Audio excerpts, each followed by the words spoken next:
Hello, I'm Dr. Maha Khalifa, an Egyptian physician and clinical nutrition and wellness consultant. Throughout my work with so many patients, I discovered that the whole story of health and disease starts in the gut. So I would like to welcome you to the new course of Gut Health Unleashed, your path to health and wellness. In this course, we're going to go through a fascinating journey to understand more about our gut. This course is divided into 7 sections. The first section, we're going to talk about the basics of the gastrointestinal tract, and we're going to talk about its crucial and important roles, which is not just digestion, and you will discover that it has lots of roles, very important for every aspect of our health. In section 2, we're going to start discussing the first key from the 4 keys that we need to heal our gut. Grow. The first key is get rid of crap. Then in section 3, we're going to discuss the second key, which is remove the clutter. Section 4, we're going to discuss the third key, which is optimizing your gut microbiome. And in the 5th section, we're going to see how we're going to weld and repair the gut. In section 6, we're going to discuss some important conditions that affect our gut, like irritable bowel syndrome and the 2 types of the inflammatory bowel disease. And finally, in section 7, we're going to discuss some popular and common diets which most of us think to be healthy. So we're going to see if they are really healthy for our gut or not. In addition, there are a group of assessments that are found in the different sections that will help you understand more about your current situation regarding to food you eat, your health, your stress, and so many things. The gut health really impacts every single system of your body. So get ready to embark on an exciting journey to the healthier version of you that starts with your gut. Welcome to lesson 2, the food journey. In this lesson, we're going to take an in-depth trip through the entire digestive system, following the passage of food from the moment it enters your mouth until it leaves your body. So what is the digestive system? It is a long tube through which food enters from one end and leaves from the other. And during this journey, it breaks down the food to give us energy and the nutrients we need to live. As food breaks down, we get amino acids from protein, simple sugars from starches, fatty acids and glycerol from fats. The mouth. Digestion starts here. The teeth chew the food. Glands in the mouth produce the saliva, which moistens and softens the food. Saliva contains an enzyme called amylase, which starts the breakdown of carbohydrate. Chewing helps break food into smaller pieces, making it easier to swallow and increasing its surface area for enzymes to work on it, and the tongue mixes the food particles with the saliva. When a person swallows food, it passes through the pharynx or throat into the esophagus. The esophagus. Then the food travels down the esophagus, which is a muscular tube through which food passes from the pharynx to the stomach in a process called peristalsis. The walls of the esophagus move in waves to push the food down the tube to the stomach. Peristalsis also takes place in the stomach and the intestines. In the stomach, food is mixed with gastric juices, which contain acids and enzymes, turning it into a semi-liquid mixture called chyme. The acidic environment in the stomach not only breaks down food, but also kills most of the bacteria present in it. The stomach's muscular wall churn the food, aiding in the digestive process. The liver and the gallbladder. Food does not enter the liver nor the gallbladder, but they play a very important role in digestion. The liver performs hundreds of vital functions, among which is the production of bile, which digests fat. The bile is stored in the gallbladder and released into the small intestine when needed. The liver also processes nutrients absorbed from the small intestine and detoxifies harmful substances. Pancreas is crucial in digestion as it produces many kinds of digestive enzymes to break down fats, proteins, and carbohydrates. It produces insulin in response to the presence of glucose in the blood to help its entrance into the muscle, liver, and fat cells. Then we come to the small intestines. Food is mixed with all bile and pancreatic enzymes to be fully digested, and most of the nutrients are absorbed here to be carried by the blood to all body cells. As we move to the large intestines, water and salts are absorbed from the remaining food matter, and the waste is turned into stool. The large intestines host a variety of gut bacteria that play a vital role in synthesizing vitamins like vitamin K and keeping the gut environment balanced. The journey ends with the rectum and the anus. The rectum stores stools until it's ready to be excreted, and the anus is the final stop where waste leaves the body. The small and large intestine have a vast surface area, which is equivalent to the size of a tennis court, thanks to the villi and the microvilli that line their walls. This large surface area allows for efficient nutrient absorption into the bloodstream. The appetite-stimulating hormones, they are a group of hormones produced in the gut that control our appetite, the most famous of which is ghrelin, which is produced in the empty stomach to give a signal of hunger to the brain, so we start eating. Understanding these hormones helps us grasp how the body regulates hunger and satiety. Now you have a comprehensive understanding of the entire digestive process, from the start to the finish, and an appreciation for the complexity and the efficacy of your digestive system. Welcome to Lesson 3, The Comfortable Gut. In this course, we will have several assessments that will help you understand more about your gut. This first assessment will help you understand more about your symptoms, whether they are just simple symptoms that happen to everybody or they may be a bit moderate to severe and you really need to consult a specialist to help you relieve those symptoms. There are no right or wrong answer. You are just going to circle the answers that best suits you. In the past month, 30 minutes after finishing your meal, did you really feel any of these symptoms? Pause the video, go to the PDF file that is attached with the lesson, and you're going to answer a question according to your current situation. If you get 12 and less, these are normal symptoms that do not pose any problem. If you get between 13 to 23, there is mild discomfort. In general, the digestive system is working well and you only suffer from minor symptoms that can be easily controlled by adjusting your diet. If you get 24 to 34, you are experiencing some moderate to severe symptoms and you may need medical help. If you get 35 plus, there is severe discomfort, you experience severe symptoms that mean you suffer from a problem with your digestive system, and definitely you will need medical assessment and proper investigations. Keeping a food journal will help you understand more about your symptoms and whether they are related to the specific types of food that you eat or are generally happening irrespective of the food intake. Welcome to Lesson 4, Leaky Gut. In this lesson, we will dive into the new concept of the leaky gut syndrome, exploring its symptoms, causes, and the wide-reaching impacts on the body. We begin by discussing the common symptoms that people may experience when they have gut issues. These symptoms include the right side abdomen pain, gases, burping, feeling fatigued and falling asleep after eating, heartburn, bouts of diarrhea and constipation, and finally, bloated abdomen. Additionally, individuals might notice food sensitivities, skin problems like eczema, and even mood swings or depression. Leaky gut or increased intestinal permeability, it occurs when the tight junctions in the gut lining become loose. This allows particles like toxins, undigested food, and bacteria to leak into your bloodstream when normally they are not allowed to do so, causing widespread inflammation and thus triggering an immune response. Leaky gut can affect various organs and systems. It can contribute to thyroid conditions such as Hashimoto's disease by promoting chronic inflammation and autoimmune responses.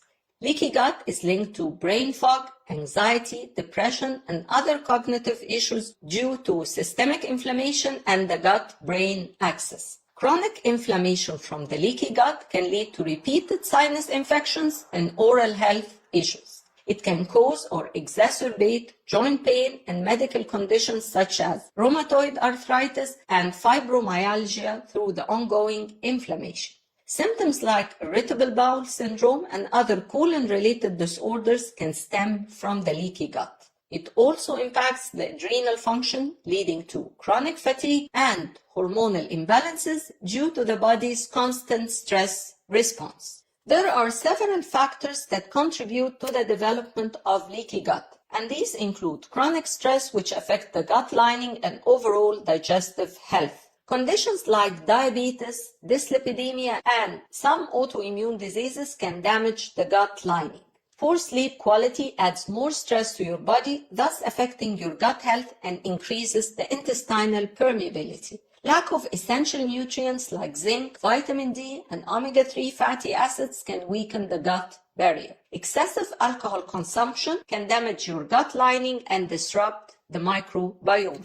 Lack of physical activity and a sedentary life negatively impacts digestion and gut health. Excessive intake of medications and antibiotics can disrupt the gut microbiome and weaken the gut barrier, making it more permeable. So now you have understood what leaky gut is and how it affects various parts of your body and what are the common factors that lead to this condition. This knowledge will make you better prepared to identify your potential gut issues and start proactive steps towards better healing. Welcome to Lesson 5, My Unique Gut. In this lesson, we will have a quick view of the fascinating world of the gut microbiome, its uniqueness, and its crucial role in our health.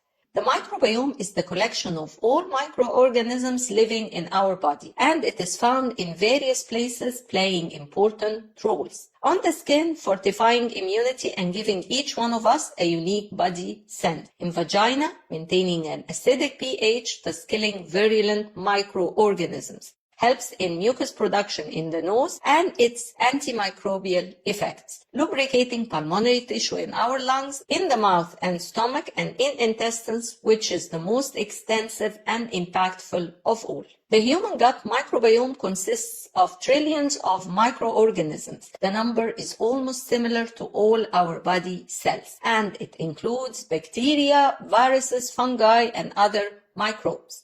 The gut microbiome collectively weighs about 1 to 2 kilograms, which is like the weight of a small brain.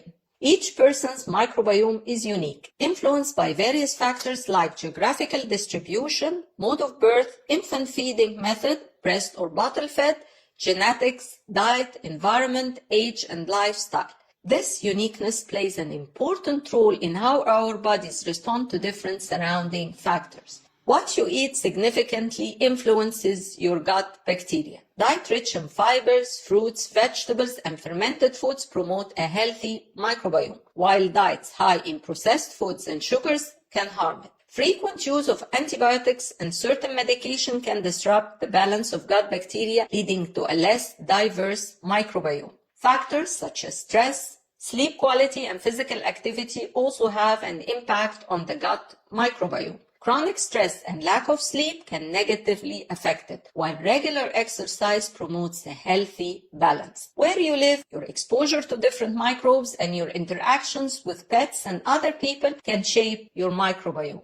The gut is home to a diverse range of bacterial species. The most common included are the firmicutes, which are involved in the fermentation of dietary fibers into short-chain fatty acids and are beneficial for gut health, together with the bifidobacteria, which aid in digestion and immune function, and the lactobacilli, which protect the intestinal barrier from infection by promoting mucus production and barrier-related proteins, together with secreting antimicrobial substances. Then we have the Clostridium difficile, E. coli, and the Enterococci, among others.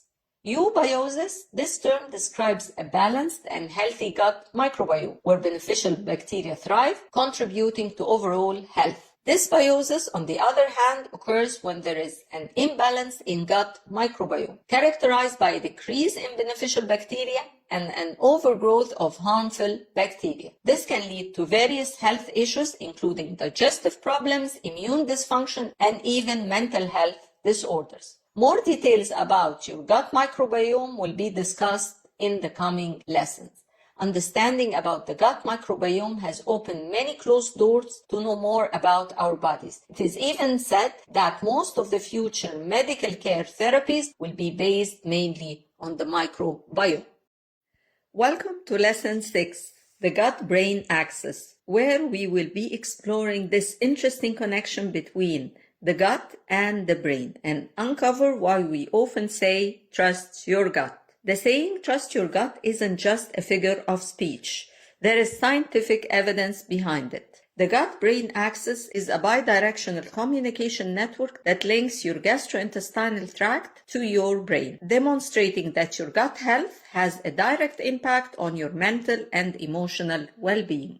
The gut-brain axis is a network of nerves that connect your brain and gut and send signals back and forth. The three key players are the enteric nervous system, which we call the second brain, the vagus nerve, and the gut microbiome, producing neurotransmitters. They communicate through a complex network of nerves, hormones, and biochemical signaling molecules. Your gut microbiome, gut, and the brain work together through various pathways. The gut produces neurotransmitters like serotonin and gamma-aminobutyric acid, GABA, which are crucial for the mood regulation and the mental health. Vagus nerve is a major nerve that acts as a communication highway between the gut and the brain, transmitting information about the state of your gut directly to your brain. An imbalance in the gut microbiome, dysbiosis, can disrupt this communication, leading to conditions like anxiety, depression, and other mental health issues. Anxiety, stress, and other emotional factors have a significant impact on the gut health. Stress can alter gut bacteria composition, increase intestinal permeability, leading to leaky gut, and trigger gut inflammation together with the occurrence of symptoms such as constipation and stomach pain. Gut can exacerbate stress and anxiety, creating a vicious circle. The enteric nervous system, often called the second brain, controls gut function and communicates with the central nervous system. It has its own network of neurons that can operate independently of the brain, but still send signals to the central nervous system to influence the overall health and behavior. Neurotransmitters like serotonin produced in the gut play a dual role in regulating both the gut and the brain functions. Approximately 90 to 95% of the body's serotonin is produced in the gut, plays a crucial role in regulating the mood, digestion, and sleep. Low levels of serotonin are linked to depression and anxiety, while imbalances can affect gut motility and contribute to conditions like inflammatory bowel syndrome. When both the gut and the brain function well, you experience better digestion, improved cognitive function, a balanced mood, and the overall well-being. Dysfunction in the gut or the central nervous system can lead to issues like depression, anxiety, irritable bowel syndrome, and other gastrointestinal problems. By the end of this lesson, we have understood that there is a close relationship between the gut and the brain, and the significance of maintaining a healthy gut for overall mental and physical health, and the powerful role of the gut-brain axis in your well-being. So next time, trust your gut and follow these feelings. Welcome to Lesson 7, Nutrition and Gene Expression. Epigenetic is a new concept that is important to grasp to understand how your lifestyle choices can influence your genes. Epigenetics is the study of changes in the gene expression and does not involve alteration to the underlying DNA sequence. These changes can turn your genes on and off and affect how cells read genes, effectively influencing various biological processes and traits. DNA methylation is one of the key mechanisms of epigenetic change. It involves the addition of a methyl group to DNA, leading to suppression of gene expression called silencing, and if removed, it leads to the expression of the gene. There are several factors that can influence DNA methylation, and these include diet. Certain nutrients like folate, vitamin B12, and polyphenols. They can influence and support DNA methylation patterns and gene expression. Environmental exposures like toxins, pollutants, smoking, and chemicals, and they can alter the DNA methylation. Aging. As we age, our DNA methylation patterns change, potentially affecting gene expression. Chronic stress can impact DNA methylation, increasing the disease risk. Regular physical activity can promote beneficial epigenetic changes, enhancing health and longevity. Stress management techniques like meditation and mindfulness can reduce stress, positively influencing the epigenome. Adequate sleep is crucial for maintaining a healthy epigenome and the overall well-being. The epigenome consists of all the chemical modifications that happen to the DNA and histone proteins that regulate the activity of genes within the genome. It acts like a switchboard, turning genes on or off in response to environmental and lifestyle factors. It is a choice, not fate. While genetics provide the blueprints, epigenetics show that our lifestyle and environmental choices can significantly modify this blueprint. This means that many aspects of our health and well-being are within our control. By making positive lifestyle choices, we can influence our gene expression, thus improving our health outcomes. Welcome to Lesson 8, Food Check. In this lesson, you're going to have a closer look at all the foods you are consuming to get a better understanding of your dietary habits and their impact on your gut health. The first step is to examine the foods you are currently eating. This involves making a thorough review of everything in your kitchen cupboards, countertops, and even your office snacks. By making this inventory, you will be able to see what types of food you are stocking up on and identify any patterns. First, you're going to look at your kitchen cupboards and fridge. You're going to list all the items you keep there. This includes canned foods, dry foods, spices, any dressings, and any other non-perishable items. Check what you keep on your kitchen counter. This might be fruits, bread, or other frequently used items. Also, don't forget to check the food you keep in your office or workplace. Snacks and meals you keep there can significantly impact your overall diet. Next, you're going to consider your favorite foods for each meal. Reflect on what you typically eat for breakfast, lunch, or dinner. This will help you understand your dietary preferences and how they align with healthy eating guidelines. Think about the snacks you reach for when you're in a hurry. These often reveal a lot about your eating habits. Are they healthy choices or do they tend to be more processed and sugary? To get detailed snapshots of your eating habits, you need to perform a 24-hour food recall. Write down everything you eat and drink over a full day, from the moment you wake up to the time you go to bed. Be honest and specific. This exercise helps in identifying areas for improvement and recognizing patterns you might not be aware of. By the end of this lesson, you now have a comprehensive overview of your current dietary habits. This information is crucial for making informed decisions about what changes you may need to implement to support a healthier gut.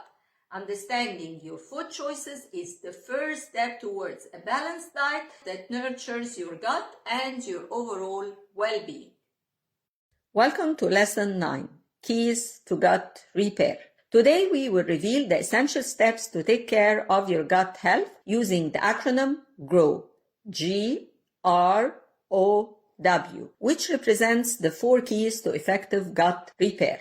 The first key, G, get rid of your crap. The first step in repairing your gut is to eliminate problematic excesses. This means addressing issues such as obesity, consuming excess sugars and fats, among other harmful habits that negatively impact your gut. Excess weight can put pressure on your digestive system, and too much sugar can lead to an imbalance in your gut bacteria, promoting the growth of harmful microbes, as we are going to discuss in the next chapters in more details. Second key, R.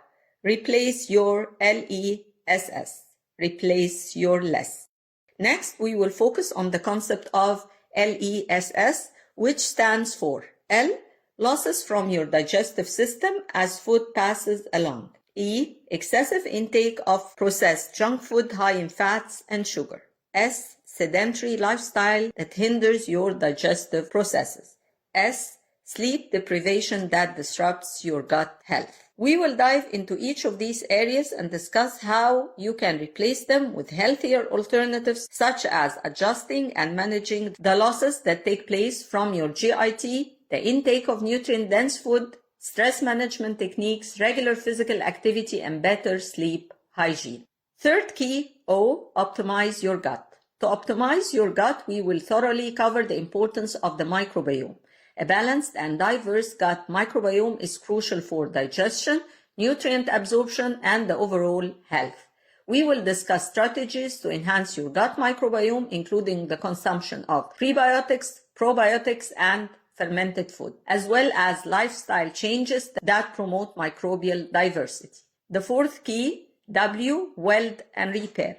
Finally, we will take steps to weld and repair any damages to your gut. This involves healing the gut lining, reducing inflammation, and supporting your gut's natural repair processes through the regular consumption of diet rich in specific micronutrients like zinc, glutamine, and omega-3, among others, which contribute significantly to the gut repair processes. So let's start our interesting journey and unlock all the secrets to reveal the magic.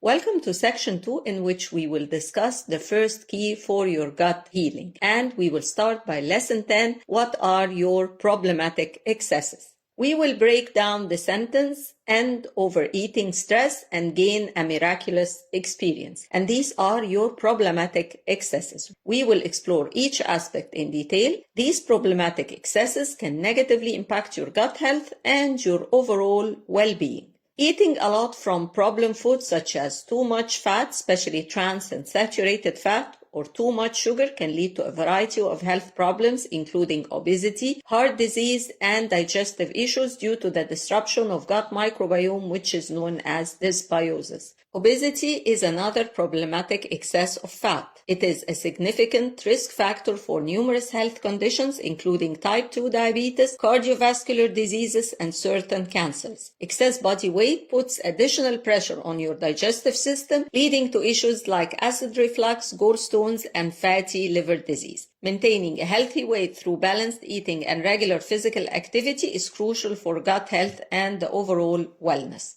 Chronic stress affects your body in many ways, including your gut health. It can alter your gut microbiome, increasing intestinal permeability, leading to leaky gut, and exacerbate digestive conditions like inflammatory bowel syndrome. It also affects your eating habits, so you may over or undereat, and this impacts your overall health as well. Food allergies and intolerances can cause significant distress to your gut. Common offenders include dairy, gluten, and certain artificial additives. These reactions can lead to symptoms like bloating, diarrhea, and abdominal pain. Identifying and eliminating trigger foods from your diet is essential for maintaining gut health. Excessive alcohol intake can wreak havoc on your digestive system. It can lead to inflammation of the gut lining, increase the risk of leaky gut syndrome, and disrupt the balance of your gut microbiome. Reducing alcohol consumption and opting for healthier beverages can support better gut health. Frequent and unnecessary use of medications, particularly antibiotics and painkillers, can disrupt the gut microbiome and weaken your gut barrier. This leads to increased susceptibility to infections and other gut-related issues. It is important to use medications only when prescribed and necessary, exploring natural remedies where possible. So by understanding these problematic excess and addressing them, you can take significant steps towards improving your gut health and overall well-being by excluding your own problematic excesses. Welcome to Lesson 11, Obesity's Toll on Gut Health. In this lesson, we will explore how obesity impacts gut health and the overall well-being through various factors and mechanisms.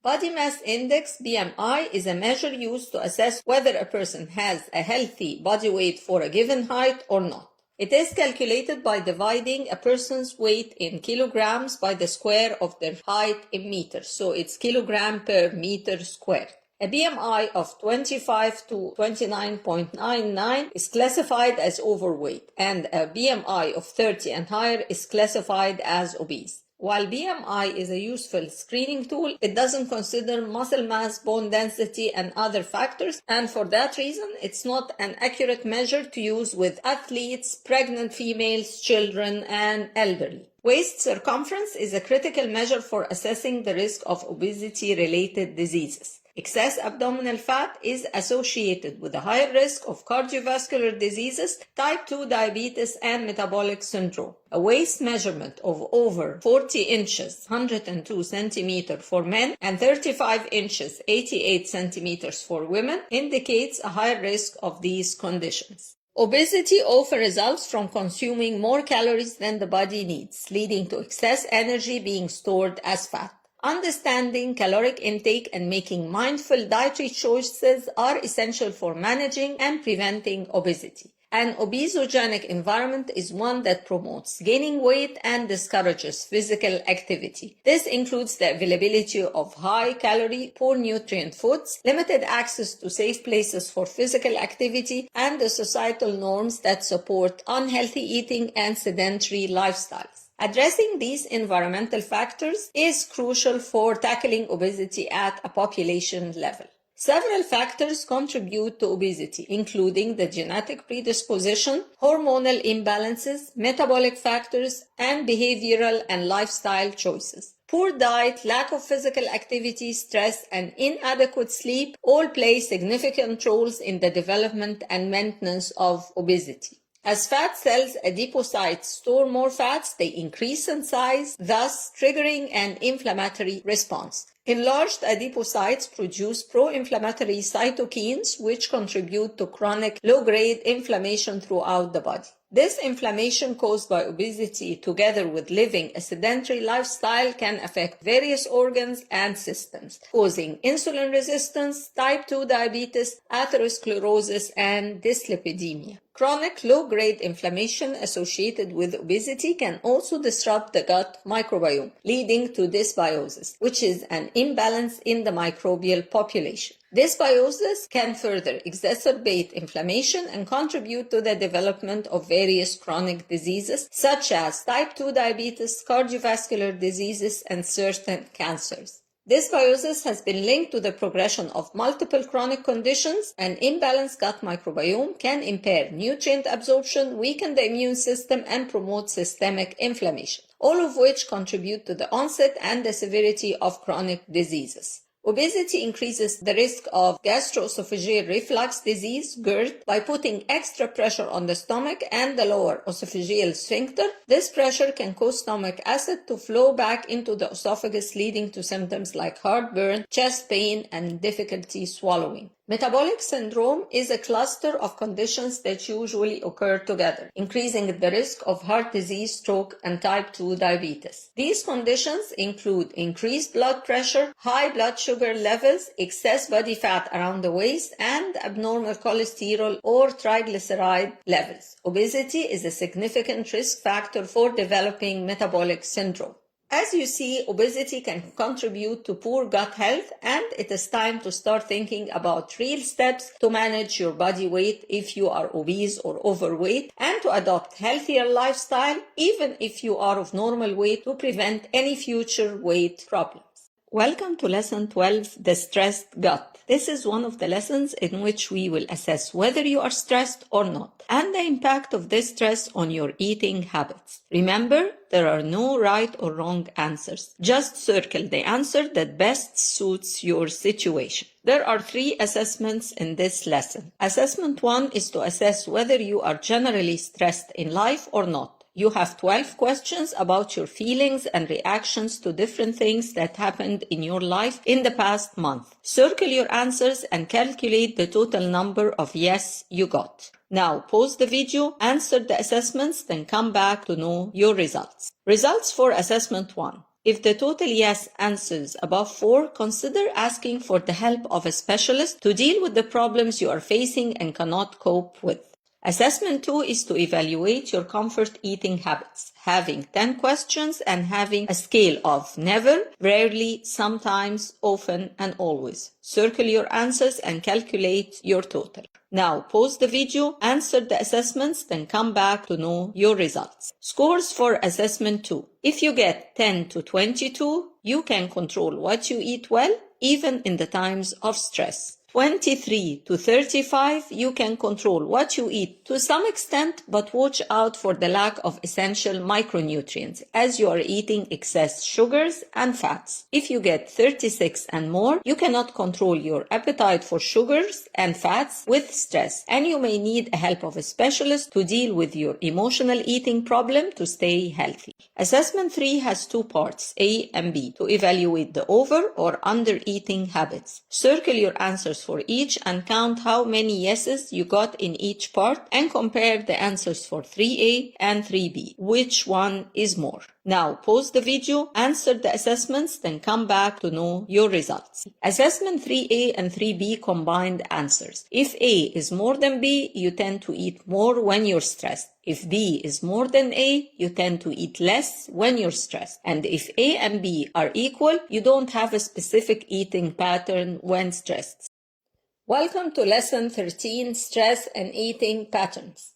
Let's explore the complex relationship between stress and our eating habits while focusing on how various factors influence this dynamic. The parasympathetic nervous system is responsible for rest and digest activities. It conserves energy and promotes a state of calmness in the body when activated. The peripheral nervous system slows the heart rate, so promoting relaxation and reduces blood pressure. It stimulates digestion, enhancing the production of saliva, digestive enzymes, and bile, facilitating nutrient absorption. Increases intestinal motility, helps in smooth passage of food through the digestive system, and reduces stress hormone, thus lowers the level of cortisol, adrenaline, promoting a feeling of calmness. While the sympathetic nervous system is responsible for the fight or flight response. It prepares the body for action during stressful situations, and when activated, it increases the heart rate, so enhances blood flow to muscles and vital organs, inhibits digestion, so reduces the digestive enzyme production and slows down intestinal motility. It releases stress hormone, increases the level of cortisol and adrenaline to prepare the body for immediate action, suppresses the immune function,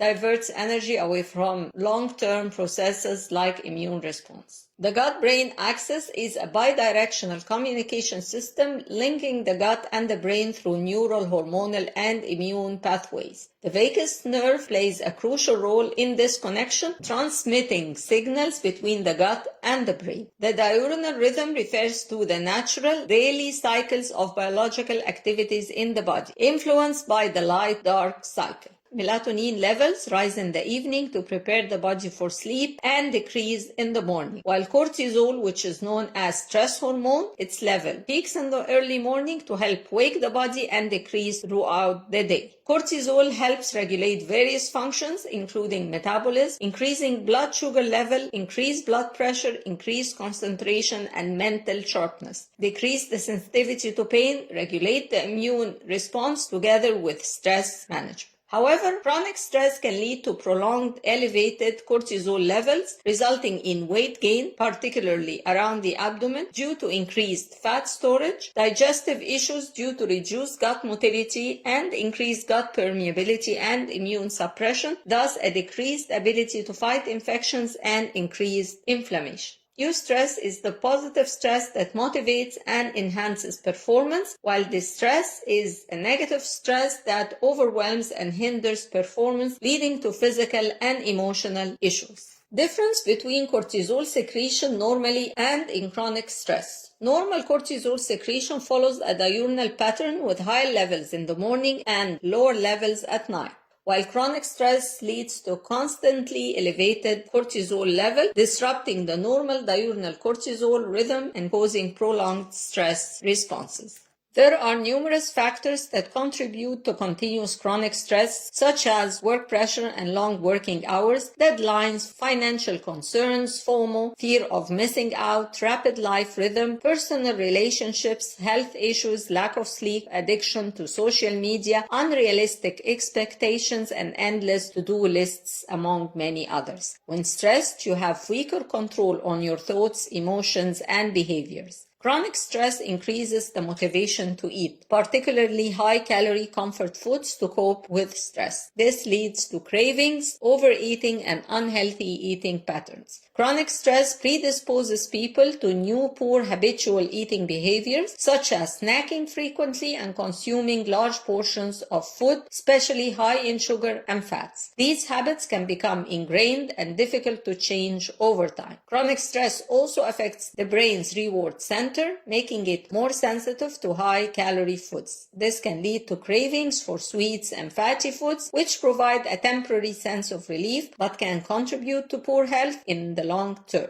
Chronic stress can impair the brain's ability to regulate emotions, leading to increased irritability, anxiety, and depression. This emotional instability can further contribute to unhealthy eating patterns. The emotional eating cycle involves using food to cope with negative emotions. It typically follows this pattern. Something happens that upsets you, so you feel an overwhelming urge to eat. You eat more than you know you should, so you feel guilty or ashamed for overeating, then returning to food for comfort when negative emotions arise again, and so on. The cycle keeps repeating all the time. So in this lesson, we have covered the effects of chronic stress on our bodies and understood the difference between the normal positive stress that motivates you to overcome difficulties in life and the chronic stress that leaves you unable to control your emotions, thoughts, and behavior.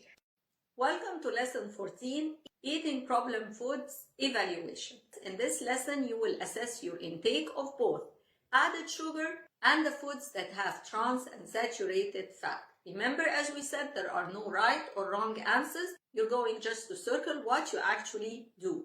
So now, pause the video for a few minutes, go to the PDF file attached with this lesson, answer the questions correctly as you can, and come back to know your scores. In assessment 1, you're going to assess your added sugar intake. You have 11 questions about your intake of foods that have added sugars in them within the past week. Circle your answers and calculate your scores. If you get 11 to 20, this is low intake of added sugar, so aim to stay within this range. If you get 21 to 30, this is a moderate intake of added sugars, which increases your risk for many health problems. Try to reduce your intake to a lower range. If you get 31 and higher, you have high intake of added sugar. Beware of damaging implications like obesity, diabetes, cancer, heart diseases, and digestive problems. Start real steps to lower your intake of added sugars. Assessment 2 is to assess your intake of foods high in trans and saturated fat. You have 12 questions about your intake of foods high in trans and saturated fats within the past week. Circle your answers and calculate the scores. If you get 12 to 22, you eat low amounts of saturated fat and trans fat, which maintains the health of your digestive system and reduces the risk of many chronic diseases. 23 to 33, you eat more saturated fat, which exposes you to more health problems and affects beneficial bacteria found in digestive tract and increases the risk of many diseases. If you get 34 and higher, you are eating large amounts of saturated fat, which greatly increases the risk of many chronic diseases. Reevaluate your meals and start as soon as possible to reduce your intake. Welcome to lesson 15, the high sugar foods. In this lesson, we will look at the high sugar consumption and its impact on gut health and the overall well-being. Nowadays, most people living in countries like the States, Australia, Brazil, Mexico, and Argentina consume around 20% of their daily caloric intake from simple sugars, around 80% of which come from beverages, snacks, and sweets. How many teaspoons do you think are in your beverages? 10 teaspoons in a can of fizzy drink, 5 in a sport drink, 6 in 100% orange juice, and 7 in your specialty coffee. Oh my God, these are real scary numbers, especially because they are consumed daily. Total amount of sugar consumed daily is the sum of natural sugars found in vegetables, fruits, and milk, together with the sugar in natural juices if you are regularly drinking it, and the added sugars. Natural sugars generally pose no problem for most people unless you have certain gut issues, as they are usually packed with fibers, micronutrients, and antioxidants, while added sugars are commercially prepared sugars added to food to make them taste sweet and lack any nutrient value. Beware of natural fresh juices where you do not add any sugar, but unfortunately you remove all the healthy fibers, so aim for eating whole fruits or blend instead of juicing to keep all the precious nutrients. To know the amount of total and added sugars in a processed food, read the nutrition facts to know exactly how much you're eating per serving. Added sugar can be listed under various names on food labels. There are more than 60 different names for added sugars, making them harder to identify. And the common names include high fructose corn syrup, HFCS, sucrose, dextrose, maltose, cane sugar, corn syrup, agave, nectar, maple syrup, and molasses, among others. Reducing added sugar intake is crucial for maintaining a healthy gut and your overall well-being. Being vigilant about reading ingredient list will make you aware of the presence of these sugars. Avoid product if sugar is added as a first name in a list or if you have a long list of more than 3 lines with several ingredients of sugar to be able to reduce your intake of added sugar. To reduce your intake of added sugar, always focus on choosing unprocessed foods like fruits, vegetables, and lean proteins. Cook and prepare your meals at home to control the amount of sugar in your food, and when adding healthy alternatives, use them in moderation. When comparing the impact of intake of glucose sugar versus fructose, that found in processed food, not that found in fruits and vegetables, on your body, you will find that fructose is primarily metabolized in the liver, and so the excessive intake can lead to liver issues like fatty liver disease. Ghrelin is not reduced, so you remain hungry. The gut hormones that keep you full are not responding, so adding more to your hunger, and it does not cause an insulin response, so contributing to insulin resistance over time. As for glucose, it is used by all body cells for energy and causes an immediate insulin response, which helps regulate your blood sugar levels. Glucose also regulates the production of ghrelin and gut hormones that control your satiety, so they make you full and decrease your appetite. High fructose corn syrup is a sweetener commercially prepared from cornstarch, cheap, does not have any nutritive value, and is commonly added to foods and sugary drinks. It destroys your body when you commence it on a daily basis and has several adverse effects, including fatty liver and liver stress, increased risk of obesity, increased cholesterol levels, especially the LDL, the bad cholesterol, leaky gut, increased blood pressure, cancer, heart disease, and diabetes. Also, consuming large amounts of sugar makes it combine with proteins or fats in your blood, forming harmful compounds known as advanced glycation end products, AGE, that can cause oxidative stress leading to cell damage and aging, inflammation contributing to chronic disease like diabetes, cancer, and cardiovascular disease, together with tissue damage that affects skin elasticity and contributing to conditions like arthritis. Food maps, fermentable, oligosaccharides, disaccharides, monosaccharides, and polyols are short-chain carbohydrates that are poorly absorbed in the small intestine. They can cause digestive discomfort in some people, such as bloating, gas, and abdominal pain. Oligosaccharides are found in wheat, beans, and lentils. Disaccharides are found in lactose in dairy products, excess amounts of fructose monosaccharides in apples, mangoes, honeys, while polyols in sugar alcohols like xylitol, sorbitol in chewing gum, and in some fruits. When consumed, food maps draw water into the intestine and ferment, leading to the symptoms mentioned above. In this lesson, we gave a brief about the high sugar foods, their various forms, and their impact on your health. So stop eating added sugars and always read the nutrition facts and ingredient lists. Welcome to lesson 16, the high fat foods. In this lesson, we will get a simple understanding of the different types of fats in our food, focusing on their impact on health, particularly in the context of high fat and calorically dense junk food.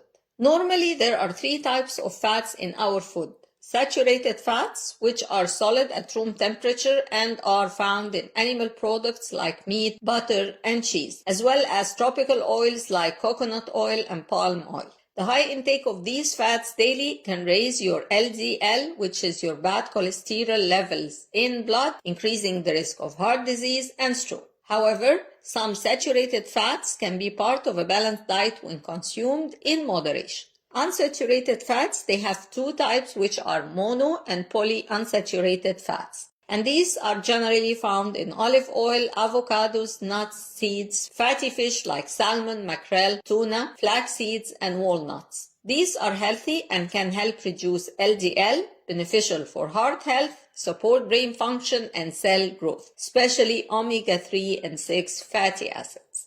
Trans fat are harmful and can raise LDL while lowering HDL, increasing the risk for heart disease and inflammation. They are usually found in partially hydrogenated oils used in margarines and in many processed and fried foods. Junk food is notorious for containing high levels of trans and saturated fats, together with high amounts of added sugar as well. These fats are used to enhance flavor and to extend shelf life, but they come with significant health risks. Examples of junk food high in these fats include fast food items like burgers and fries, packed snacks, chips, cookies, baked goods like cakes and pastries. Eating these fats daily lead to weight gain and obesity, increasing your risk of cardiovascular disease, disrupting the balance of gut bacteria, leading to digestive issues, especially bloating and inflammation, and metabolic syndrome with an increased risk of type 2 diabetes mellitus, hypertension, excess fat around the waist, and abnormal cholesterol levels, liver inflammation and damage, together with cognitive decline and increased risk of dementia. By understanding the different types of fats in our food and the effects of consuming high-fat, calorically dense foods daily, you can make more informed dietary choices to support your gut health and overall well-being by reducing your daily fat consumption, especially those bad types, trans fat and to some extent the saturated fat. Welcome to Lesson 17, Food Additives. In this lesson, we will explore the different types of food additives, why they are added to food, their effects on the gut health, and the potential health hazards associated with them. Today, more than 90% of all chronic diseases are caused by food choices we make, nutritional deficiencies which we suffer from, and the toxic food ingredients together with the lack of movement and exercise. Food additives are substances added to food to enhance its flavor, texture, shelf life, or appearance. They are classified into several categories based on their function, and we will cover some of these important functions. Preservatives. They prevent the spoilage and extend shelf life by inhibiting the growth of bacteria, yeast, and molds. Common preservatives include sodium benzoate, potassium sorbate, and nitrates. Color additives, they enhance the color of food to make it more appealing, and these can be either natural, like the beet juice, or synthetic,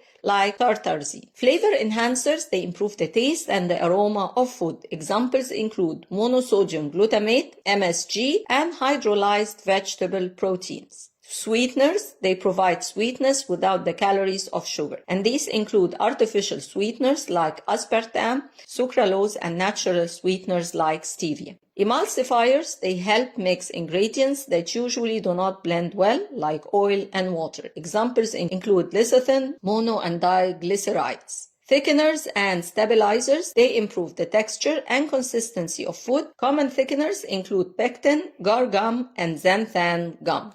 Anti-caking agents, they prevent the clumping in powdered food. Examples include silicon dioxide and calcium silicate. Let's go back to emulsifiers that help maintain the stability and consistency of many processed food by preventing the separation of ingredients. While they are beneficial for food texture and shelf life, their impact on gut health can be alarming. Studies suggest that certain emulsifiers may disrupt gut microbiota by increasing intestinal permeability, leading to metabolic endotoxemia, increased glucose intolerance, inflammation, and conditions like leaky gut, together with the increased fat mass in the body. Pay special attention to emulsifiers like polysorbate 80 and carboxymethyl cellulose. While food additives can enhance the quality and shelf life of food, some can pose real health risks. Allergic reactions, additives like sulfites and tartrazine can trigger allergic reaction in sensitive individuals, leading to symptoms like hives, asthma, and anaphylaxis. Some can cause digestive discomfort, including bloating, gas, and diarrhea, due to their negative impact on the gut microbiome, causing dysbiosis. Some studies link artificial color additives to hyperactivity in children, although this remains a debated topic. Prolonged consumption of certain additives, particularly synthetic ones, can increase the risk of chronic health diseases like cancer. For example, nitrates and nitrites used in processed meats that have been linked to an increased risk of colorectal cancer. Artificial sweeteners used as substitute for different types of added sugars help in providing sweetness without adding more calories, thus helping in weight control and blood glucose control. Still, they pose some health risks such as dysbiosis, an impact on appetite and insulin sensitivity, increasing the risk of metabolic syndrome, hypertension, dyslipidemia, and some types of cancers as well. Now you have gained some insight of the different types of food additives used and the potential health risks associated with their consumption. Next time you go grocery shopping, aim at making better choices by buying whole, minimally processed foods. And remember the saying, if nature doesn't make it, don't eat it. Welcome to Lesson 18, Allergies and Intolerances. In this lesson, we will delve into the differences between food allergies and food intolerances, their symptoms and the common foods that trigger them, the diagnostic tests, and management. We will also explore the specific case of lactose intolerance. When talking about food allergy and intolerance, there is a difference. Food allergy is an immune reaction to a particular food protein. Even a small amount of that food can trigger a serious allergic reaction. It occurs in 2% of the population starting from infancy, and the reaction starts within few minutes to less than 2 hours from exposure to the allergen. Sometimes it can be fatal. While food intolerance is a response of your digestive system when it is unable to properly digest the food, leading to discomfort but not an immune response. Around 45% of the population have a form of food intolerance, and it can develop at any age and occurs within 72 hours of exposure to the food, and it is never fatal. Allergy symptoms can be hives or skin rash, itching or tingling in the mouth, swelling of the lips, face, tongue, or throat, difficulty breathing or wheezing, abdominal pain, diarrhea, nausea or vomiting, anaphylaxis, which is a severe, potentially life-threatening reaction that requires immediate medical attention. When it comes to intolerance, the symptoms are mainly bloating, gas, diarrhea, abdominal pain, nausea, headache, and fatigue. Common food allergens are peanuts, tree nuts like almonds, walnuts, fish, shellfish like shrimps and crab, milk, eggs, wheat, and soy. While the common food intolerances are lactose, found in the dairy, gluten, found in wheat, barley, and rye, beans, and cabbages. Proper patient history is important to relate the symptoms to the food ingested. Then some tests are done to confirm the diagnosis, such as skin prick test. Small amounts of allergens are pricked into the skin to observe reactions. Blood tests measures the amounts of specific immunoglobulin E antibodies in response to certain allergens. Elimination diet, which is removing susceptible foods from the diet and gradually reintroducing them to identify the triggers. Hydrogen breath test, it is measuring the hydrogen levels in the breath after consuming lactose to diagnose lactose intolerance. To manage the cases of allergy, first, and this is the most effective way to manage food allergy, and it is to avoid the allergen completely when a confirmation diagnosis is made. Reading labels found on packed food carefully is important to check for the allergen information. Most people with food allergen, they carry an epinephrine auto-injector. This is used as an emergency in case of severe reactions, like the EpiPen. Informing others, like friends, family, and food handlers about the allergy to prevent accidental exposure. Let's have a look about lactose intolerance. This is a common food intolerance which occurs when the body lacks sufficient lactase, which is an enzyme needed to digest lactose, the sugar found in milk and dairy products. This lactase is usually found on the outer surface of the epithelial layer, and this leads to the accumulation of lactose in the colon, and then the fermenting bacteria will start acting on it, releasing acids and gases, which lead to symptoms like bloating, diarrhea, gases, and abdominal pain or cramps after consuming dairy products. To manage this case, you should avoid or limit dairy products, opting for lactose-free alternatives. Taking OTC lactase supplements before consuming dairy can help a lot. At the same time, you have to ensure the intake of adequate amounts of calcium and vitamin D from non-dairy products to maintain your health. So by understanding the difference between food allergies and intolerances, their symptoms, and how to manage them, you can better address these conditions if you suffer from any one of them. Welcome to lesson 19. Are you sensitive to gluten? Evaluation. In this lesson, you will assess if you experience any symptoms following eating food containing gluten or not during the past week. Remember, there are no right or wrong answers. Just circle the answers that best suit your situation. You have 20 questions about different symptoms. Circle your answers and calculate your score. Pause the video for a few minutes, go to the PDF file attached with the lesson, answer the assessment, then come back to know your results. Your scores. If you get 0 to 20, you have minor symptoms that may be due to gluten but are not a problem. If you get 21 to 40, you have some symptoms that may be related to gluten, but you need to do the necessary test to confirm the diagnosis and check that it is the real cause, not any other factor. If you get 41 or above, you have many gluten-related symptoms and you must check to know if you have celiac disease. Consult a specialist to confirm and to help you start the appropriate treatment.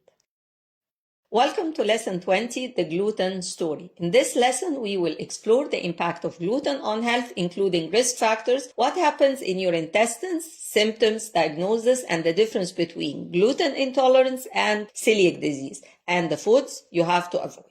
There is a lot of confusion about gluten being an evil food. Gluten isn't inherently bad for most people. It is naturally occurring protein found in wheat, plant, and some other grains, and it gives texture and flavor. Gluten found in whole grain is not bad for healthy people whose body can tolerate it. Most people can handle the undigested gluten with no problem, but in some people, gluten can trigger a severe autoimmune response known as celiac disease or other unpleasant symptoms as in gluten intolerance, and some other people could have their small intestines not working properly. The lining might be too permeable and leaky, allowing some undigested gluten, bacteria, or other substances to go through the lining and into the bloodstream, causing inflammation. Several factors can increase the risk of developing gluten-related disorders. A family history of celiac disease or gluten sensitivity raises the risk, and with the presence of some chromosomal abnormalities such as the Down syndrome. People with other autoimmune disease such as type 1 diabetes mellitus are more susceptible to celiac disease. Certain viral infections may trigger gluten intolerance or celiac disease. When someone with celiac disease eats gluten, their immune system attacks the lining of the small intestine, damaging the villi, which are the tiny finger-like projections that absorb nutrients. This damage leads to the malabsorption of nutrients. In gluten sensitivity, the symptoms are similar but without the autoimmune response and the intestinal damage seen in the celiac disease. Common symptoms in celiac disease are diarrhea, fatigue, weight loss, bloating and gas, abdominal pain, nausea and vomiting, constipation. There are other symptoms not related to digestive system and are mostly due to the decreased absorption of different essential minerals and vitamins, including anemia, loss of bone density, itchy blistery skin rash, mouth ulcers, headaches and fatigues, numbness and tingling in feet and hands, problems with balance, cognitive impairment with joint pain. Diagnosis is made by blood tests to check for certain antibodies and is confirmed by an endoscopy to get a biopsy of the small intestine and look for the damage. When we're talking about gluten intolerance versus celiac disease, the celiac disease is an autoimmune disorder causing damage to the small intestine when gluten is consumed, while in gluten intolerance, symptoms are similar to celiac disease but without the immune response and the intestinal damage. Gluten intolerance symptoms are bloating, gas, diarrhea, stomach cramps, nausea, fatigue, and brain fog. There are generally more symptoms with celiac disease which are more severe than intolerance. The foods to avoid are all products that contain wheat, rye, and barley. Always check the ingredient list for any hidden gluten. Also avoid oats unless labeled gluten-free. In celiac disease, you're going to avoid completely any product that has gluten. While in gluten intolerance, you may have the ability to eat products that have gluten to some extent, and you don't have to avoid gluten totally. Welcome to lesson 21, Beyond the Buzz, Alcohol and Your Gut Health. In this lesson, we will explore the effects of alcohol on our health, including its impact on various organs and particularly the digestive system.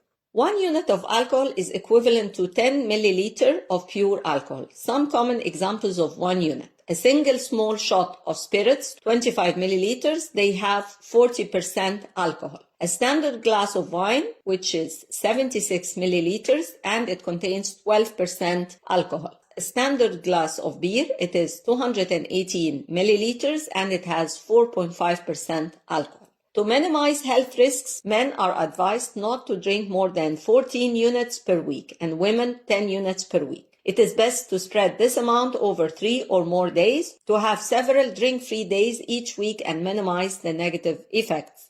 Alcohol is primarily metabolized in the liver, where it is broken down into the toxic acetaldehyde, then into acetate, which is harmless.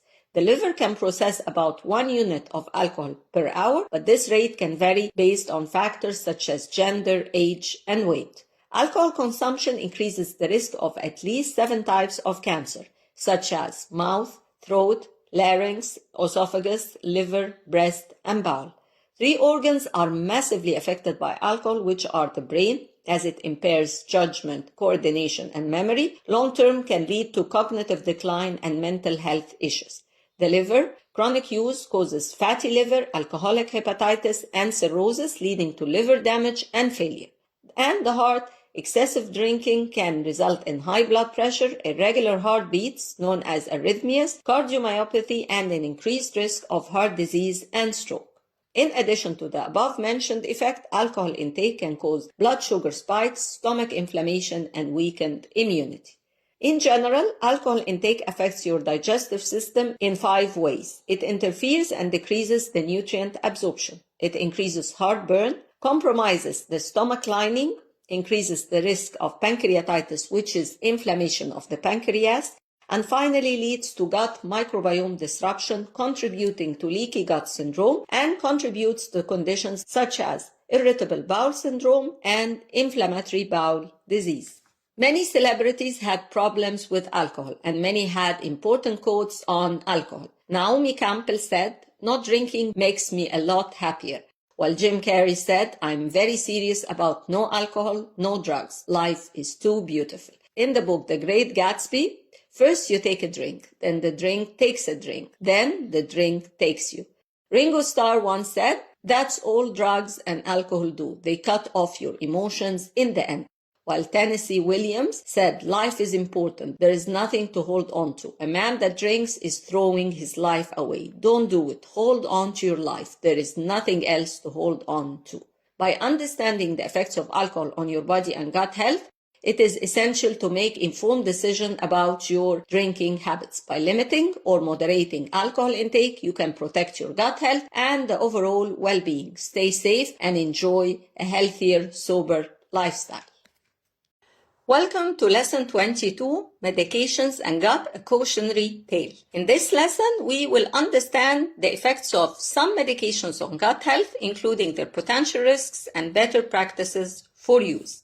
Should you take your medication on an empty or full stomach? Some medications are better absorbed on an empty stomach, such as certain antibiotics, example amoxicillin, and thyroid medications, example levothyroxine. Whether to take it on full or empty stomach depends on the mechanism of action of the medication and its form, whether it's tablet or capsule type. Other medications like non-steroidal anti-inflammatory drugs, ibuprofen, and some antibiotics can irritate the stomach lining and cause issues like ulcers and nausea if taken without food. So always follow the specific instructions provided by your healthcare provider or your pharmacist. There are hundreds of different types of antibiotics that are always prescribed with bacterial infections to eradicate those virulent microorganisms that cause your health problem. They are always prescribed for at least 5 to 7 days in a certain dose according to your infection, age, weight, whether you're taking other medications, and if you're suffering from chronic diseases and your overall health. It is important to complete the prescribed course of antibiotic to avoid resistance. Antibiotics should not be taken without the prescription of a physician. Unfortunately, antibiotics can disrupt the balance of good and bad bacteria in the gut, leading to issues like antibiotic-associated diarrhea or yeast infections. This disruption can cause temporary or long-term imbalances in the gut microbiome, which massively affects your immunity. Taking probiotics during and after a course of antibiotic can help restore the gut microbiome and minimize side effects.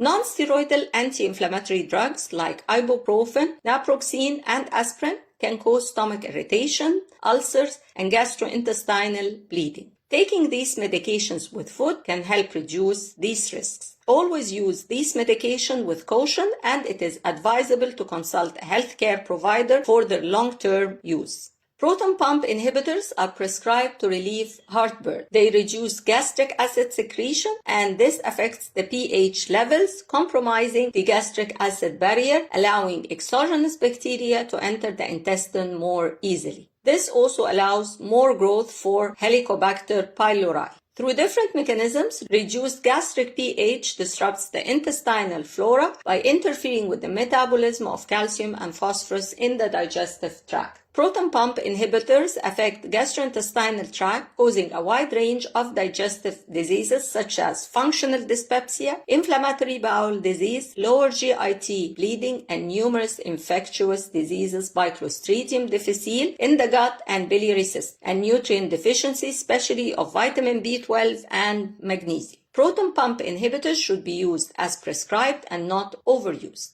Some women on contraceptive pills may experience changes in the gut health, such as bloating or changes in the bowel habits. Hormonal changes induced by pills can affect gut motility and disrupt the composition of gut microbiome. Always discuss any gastrointestinal symptoms with your healthcare provider to determine if the contraceptive pill is the cause and to explore alternative options if necessary. Be cautious and always follow the instructions on the medication labels and consult with a healthcare provider if you are unsure. Overuse of medications, especially antibiotics and non-steroidal anti-inflammatory drugs, can lead to serious health issues, including GIT problems and antibiotic resistance.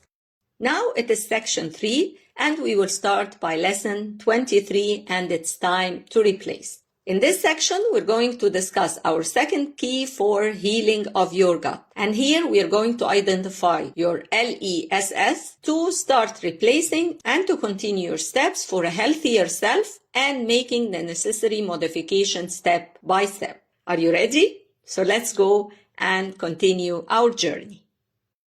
Welcome to lesson 24, Digestive Trauma in Your Misbehaving Gut. In this lesson, we will explore the common losses that occur from your digestive system and the importance of properly managing these conditions. Nutrient deficiencies often result from poor digestion and absorption. Some of the most common deficiencies include vitamin E, folic acid, calcium, magnesium, vitamin C, zinc, iron, and vitamin B12. When examining the acronym LESS, L-E-S-S, its first component is the losses from your digestive system.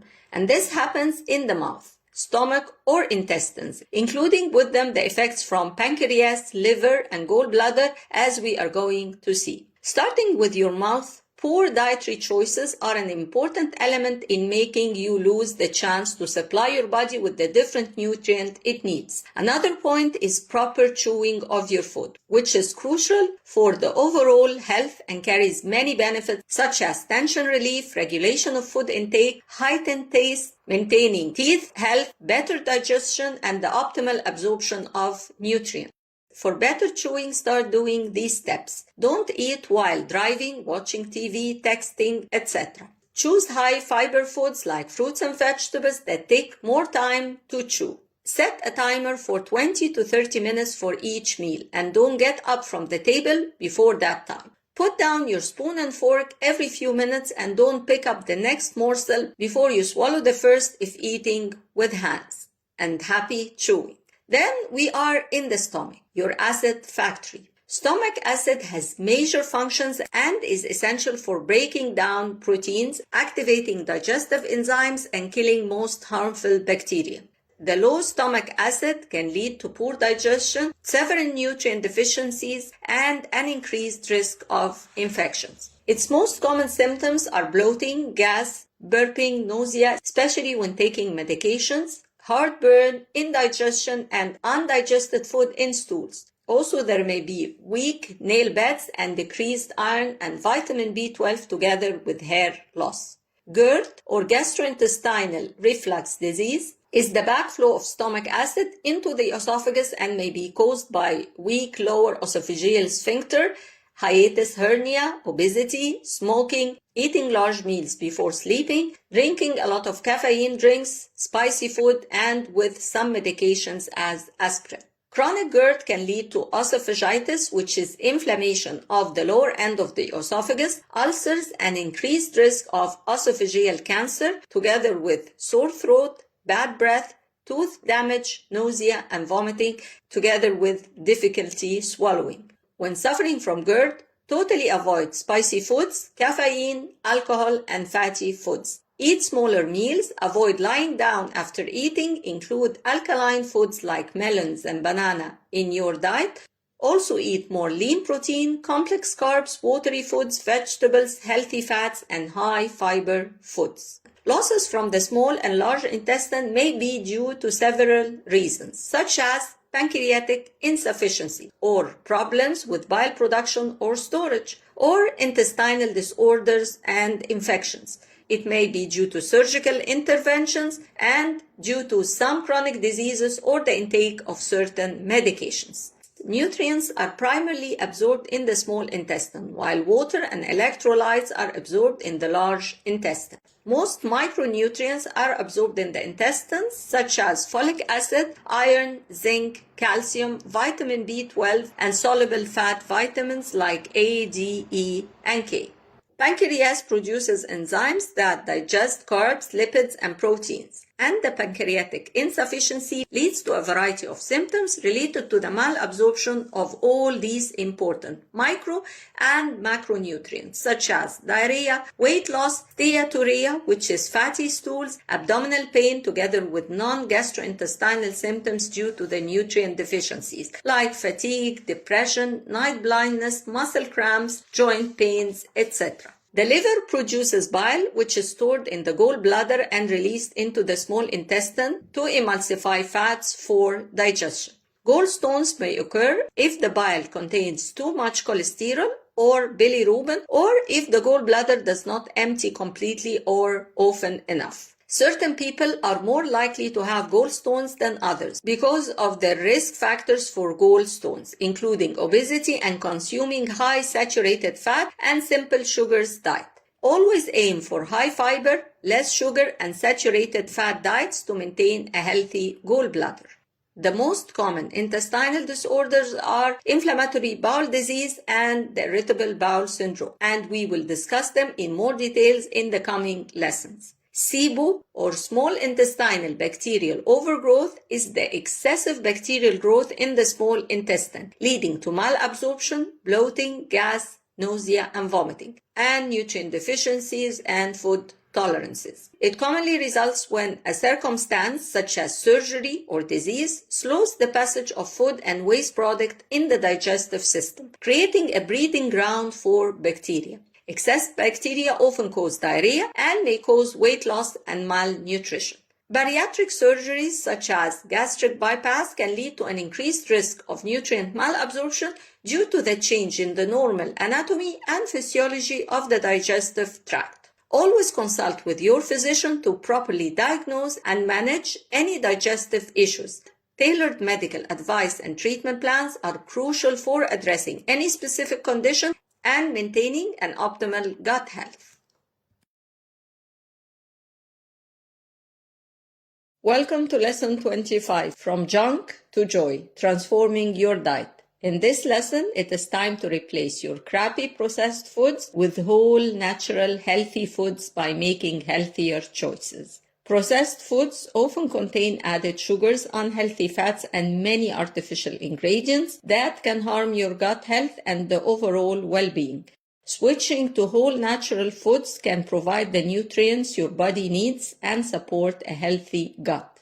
Steps to replace processed food. Start with a clean slate and remove processed foods from your house and office. Make a list and restock whole foods such as fruits, vegetables, whole grains, nuts, seeds, lean meats, and healthy fats. Always read labels and check ingredients. Look for foods with minimal ingredients and avoid items with added sugars, preservatives, and artificial additives. Prepare your meals at home. Cook from scratch and enjoy meals with your friends and family. Switch your sugar sources. Replace foods with excessive amounts of added sugar with those having natural sugars together with fibers and nutrients, such as fruits. Switch saturated fats with healthy fats. Saturated fats can increase the risk of heart disease and have a negative impact on your gut health. Opt for healthier fats instead. Polyunsaturated fatty acids and monounsaturated fatty acids such as avocado, nuts, seeds, olive oil, and fatty fish. Limit your intake of red meat, butter, and full-fat dairy products. Replace salt with herbs and spices. High salt intake can lead to health issues like high blood pressure. Enhance the flavor of your food with dried herbs, spices, and salt alternatives instead, like basil, rosemary, thyme, turmeric, cumin, paprika, garlic powder, onion powder, and lemon juice. Replace gluten and lactose food if you suffer from medical conditions. If you have gluten or lactose intolerance, it is important to find suitable replacements. The gluten-free alternatives are quinoa, rice, and gluten-free oats. Look for gluten-free labeled products. As for lactose-free alternatives, opt for lactose-free dairy products or plant-based alternatives like almond milk, soy milk, and coconut milk. Embrace whole natural foods and enjoy the benefits of a balanced and nutritious diet that supports your gut health and your overall well-being. Welcome to lesson 26, your physical activity evaluation. In this lesson, you're going to assess your weekly physical activity, movement, and exercise. I will ask you now to pause the video for a few minutes, go to the PDF file which is attached to the lesson, and start answering the questions according to your current situation. In this assessment, you have 5 questions. Circle your answers and calculate your score. If you get 0 to 5, you are living a sedentary life with limited or minimal physical activities. You must start moving around more and add more steps to your day. Remember that habits are built slowly, so do not think of running daily at the beginning. Just start small and in no time you will transform your life. If you get between 6 and 12, this means you have moderate daily activities, but you need to add more efforts to reach the physical activity daily requirements for a healthy life. If you get 13 and higher, you're just doing great. Keep the good vibes. Welcome to lesson 27, Groove and Move, the power of physical activity. Let's explore the many facets of physical activity and its impact on your health and importance for your gut. Posture impacts your body, so take good care of your posture when you stand, walk, and sleep. Proper alignment of the spine reduces the strain on your joints and the intervertebral discs, and this helps to prevent conditions like herniated discs and degenerative joint disease. Good posture opens up the chest cavity, allowing the lungs to expand fully, which improves oxygen intake and circulation. With proper alignment, digestive organs are not compressed, allowing for better digestion and reduced risk of issues like acid reflux. Proper posture reduces the effort required by the muscle to maintain body position, conserving energy and reducing fatigue. A good posture often correlates with a confident appearance, which can positively affect mental health and self-esteem. Poor posture places undue stress on the spine, leading to pain and discomfort in the neck, shoulders, and back. It can also cause muscular imbalances and tension headaches. Slouching compresses the chest cavity, restricting lung expansion and reducing oxygen intake, which can lead to shortness of breath and decreased stamina. Poor posture can compress the digestive organs, leading to issues such as acid reflux, bloating, and slowed digestion. Maintaining bad posture requires more muscular effort, leading to increased fatigue and reduced energy levels. Slouched or hunched posture can contribute to feeling of stress, anxiety, and low self-esteem. The American College of Sports Medicine and CDC recommendation for exercise is at least 150 minutes of moderate intensity aerobic exercise or 75 minutes of vigorous intensity exercise per week, combined with muscle strengthening activities on 2 or more days per week. The exercise has great benefit on your body as it reduces the risk of heart diseases, lowers blood pressure, and improves circulation. It helps maintain a healthy weight and reduces body fat. It reduces stress, anxiety, and depression, improves mood and cognitive function. It increases your muscle mass, strengthens bones, and improves joint health. Enhanced immune function and reduce the risk of chronic diseases. There are 3 types of exercise: the cardiovascular or the cardio exercise, resistance training, and flexibility and stretching. Benefits of cardio: they improve the cardiovascular health, increases the lung capacity, enhances endurance and stamina, burns calories and aids in weight loss, reduces the risk of chronic diseases, enhances sleep quality, improves the brain functions, alleviates anxiety and depression, and increases the bone density. Cardio exercises can be brisk walking, running, aerobics, and Zumba classes, swimming, among other exercises. What does it mean to have moderate or high intensity exercise? In a moderate intensity exercise, you are going to have 50 to 70% of your maximum heart rate. And to calculate that, we usually use constant number, which is 220, and we subtract our age. So if you are 50, 220 minus 50, you get 170, which is the maximum heart rate. And then by calculations, multiply this number by 0.5 or 0.7 to get the heart rate you need for a moderate exercise. For high intensity, we use the same equation and we subtract our age, but here we're talking about 70 to 80% of your maximum heart rate. Resistance training have many types in which tension is applied to different body parts, as weightlifting, exercises using elastic bands to provide resistance, and body weight exercises like push-ups, squats, lunges, and planks. Resistance training has many benefits. It builds and tones the muscles, increases strength and power, boosts metabolism, improves the bone density, enhances functional fitness, reduces the risk of heart diseases and diabetes, reduces depression, and improves balance and coordination. Stretching must be done before and after exercise and has many benefits to your body. It increases flexibility, reduces muscle tension and soreness. It improves posture and alignment, enhances range of movement, together with promoting relaxation and stress relief.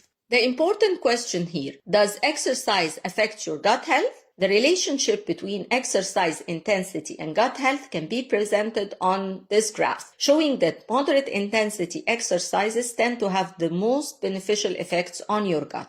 Minimal level of exercise can lead to compromised immunity, decreased resistance to stress, and decreased resilience of circadian rhythm. High-intensity exercise can cause a dysregulated cortisol secretion, compromised immunity, together with gut disturbances in some individuals due to leaky gut. While regular exercise keeps the digestive system moving, preventing constipation, it promotes the growth of beneficial gut bacteria, reducing systemic inflammation, benefiting the gut health. It also improves circulation and aids in digestion and nutrient absorption. NEAT, non-exercise activity thermogenesis, and this refers to the energy expended for everything we do that is not sleeping, eating, or structured exercise, such as walking, doing household chores, and fidgeting. NEAT plays a significant role in the overall energy expenditure and helps maintain a healthy weight and metabolism. It accounts for almost 63% of your daily energy expenditure. So keep moving throughout the day and don't restrict yourself to just 1 hour of exercise daily.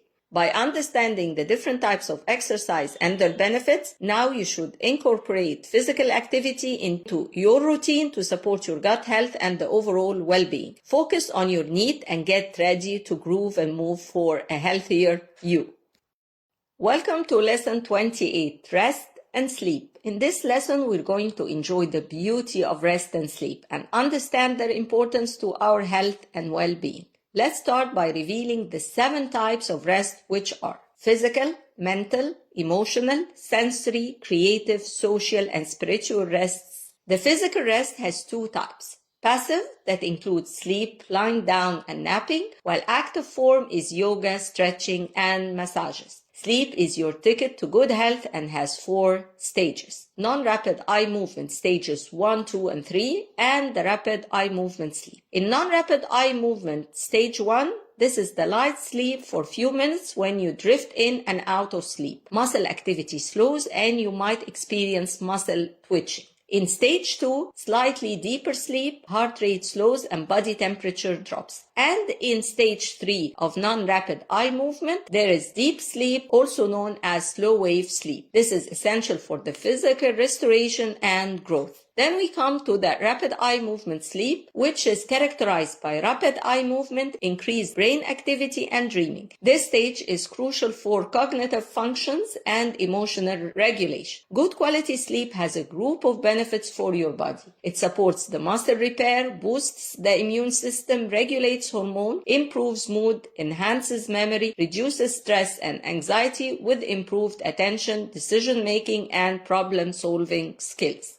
Healthier sleep in adults just takes 10 simple steps. First, you establish a regular bedtime and waking time. If you are in the habit of taking siestas, don't exceed 45 minutes of daytime sleep. Avoid excessive alcohol ingestion 4 hours before bedtime and do not smoke. Avoid caffeine 6 hours before bedtime, like coffee, tea, many sodas, and chocolate. Avoid heavy, spicy, or sugary foods 4 hours before bedtime. Just take a little snack. Exercise regularly, but not right before bed. Use comfortable, inviting beddings. Find a comfortable sleep temperature setting and keep the room well ventilated. Block out all distracting noise and eliminate as much light as possible. Reserve your bed for sleep and sex. Avoid its use for work or general recreation. Always choose a mattress that provides proper support for your spine and is comfortable for your preferred sleep position. And make sure it is not too soft nor too hard. When lying on one side, a pillow should support the head and neck so the spine maintains a straight and natural horizontal line. A thicker pillow is needed for sleeping on the side than sleeping on the back. Bending the knees and placing another pillow between the knees helps keep the spine in the neutral position. When lying on your back, a pillow should support the natural curvature of the cervical spine with adequate support under the head, neck, and shoulders. Pillow height should be lower than for side sleepers. Lacing another pillow or two beneath your knees further alleviates any back strain. Sleeping on the stomach is the most stressful position for the back and neck. If sleeping or resting on the stomach is preferred,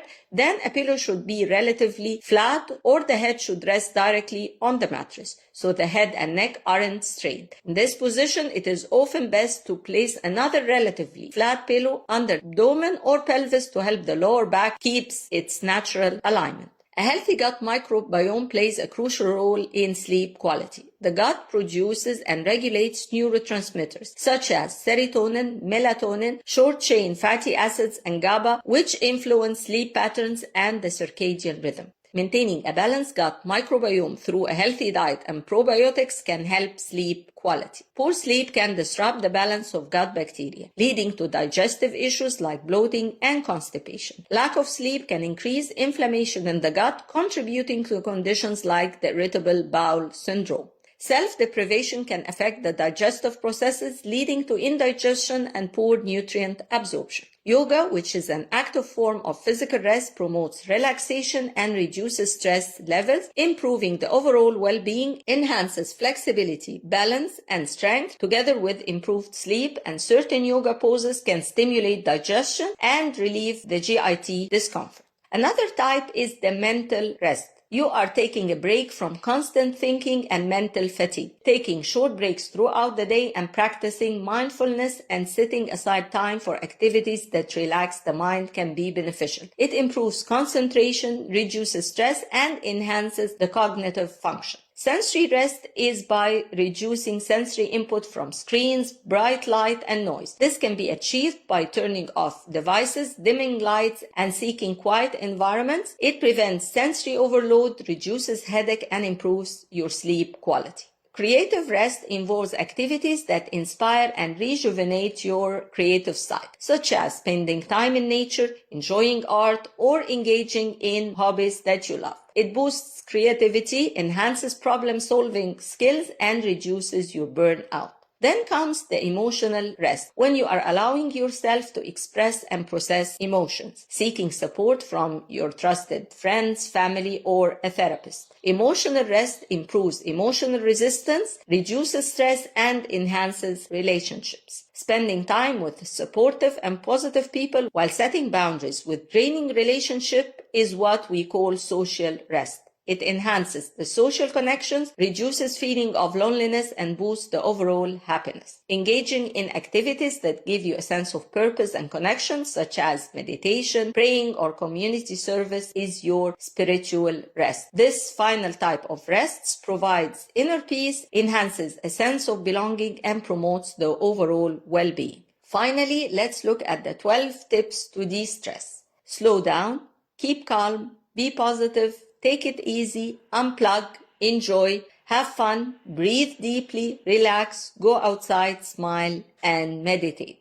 By incorporating these practices into your daily routine, you can improve your rest, sleep, and the overall health. Embrace the power of rest and sleep for a healthier, more balanced life. So let's have a deep breathe. Inhale for 4 counts, hold for 4 counts, and exhale for 8 counts.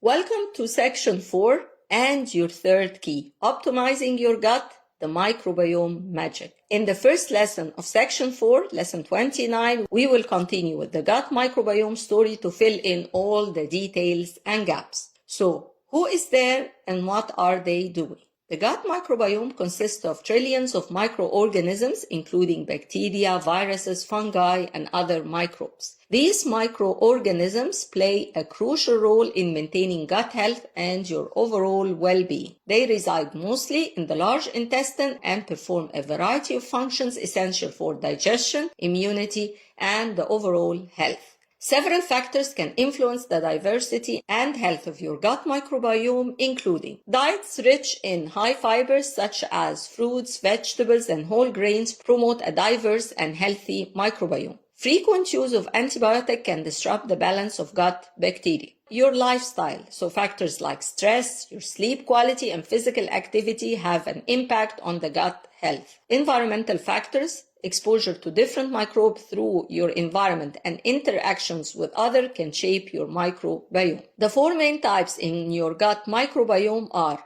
firmicutes, which is involved in the fermentation of dietary fibers into short-chain fatty acids, which are beneficial for gut health, and inhibition of production of pro-inflammatory cytokines. Bacteroidetes, they help break down complex molecules in the diet and produce essential nutrients together with the maintenance of the epithelial layer in the colon. Actinobacteria, these include beneficial bacteria like bifidobacterium, which aid in digestion, improves intestinal barrier function, inhibits inflammation, and boosts the immune function. Protobacteria, a diverse group of bacteria, and this beneficial group prevents the colonization of virulent bacteria. Let's understand some definitions. Probiotics are the live beneficial bacteria that can be consumed through foods or supplements to support your gut health. Prebiotics are the non-digestible fibers that feed and promote the growth of beneficial gut bacteria. Symbiotics are products that combine both probiotics and prebiotics to enhance their beneficial effects on the gut microbiome.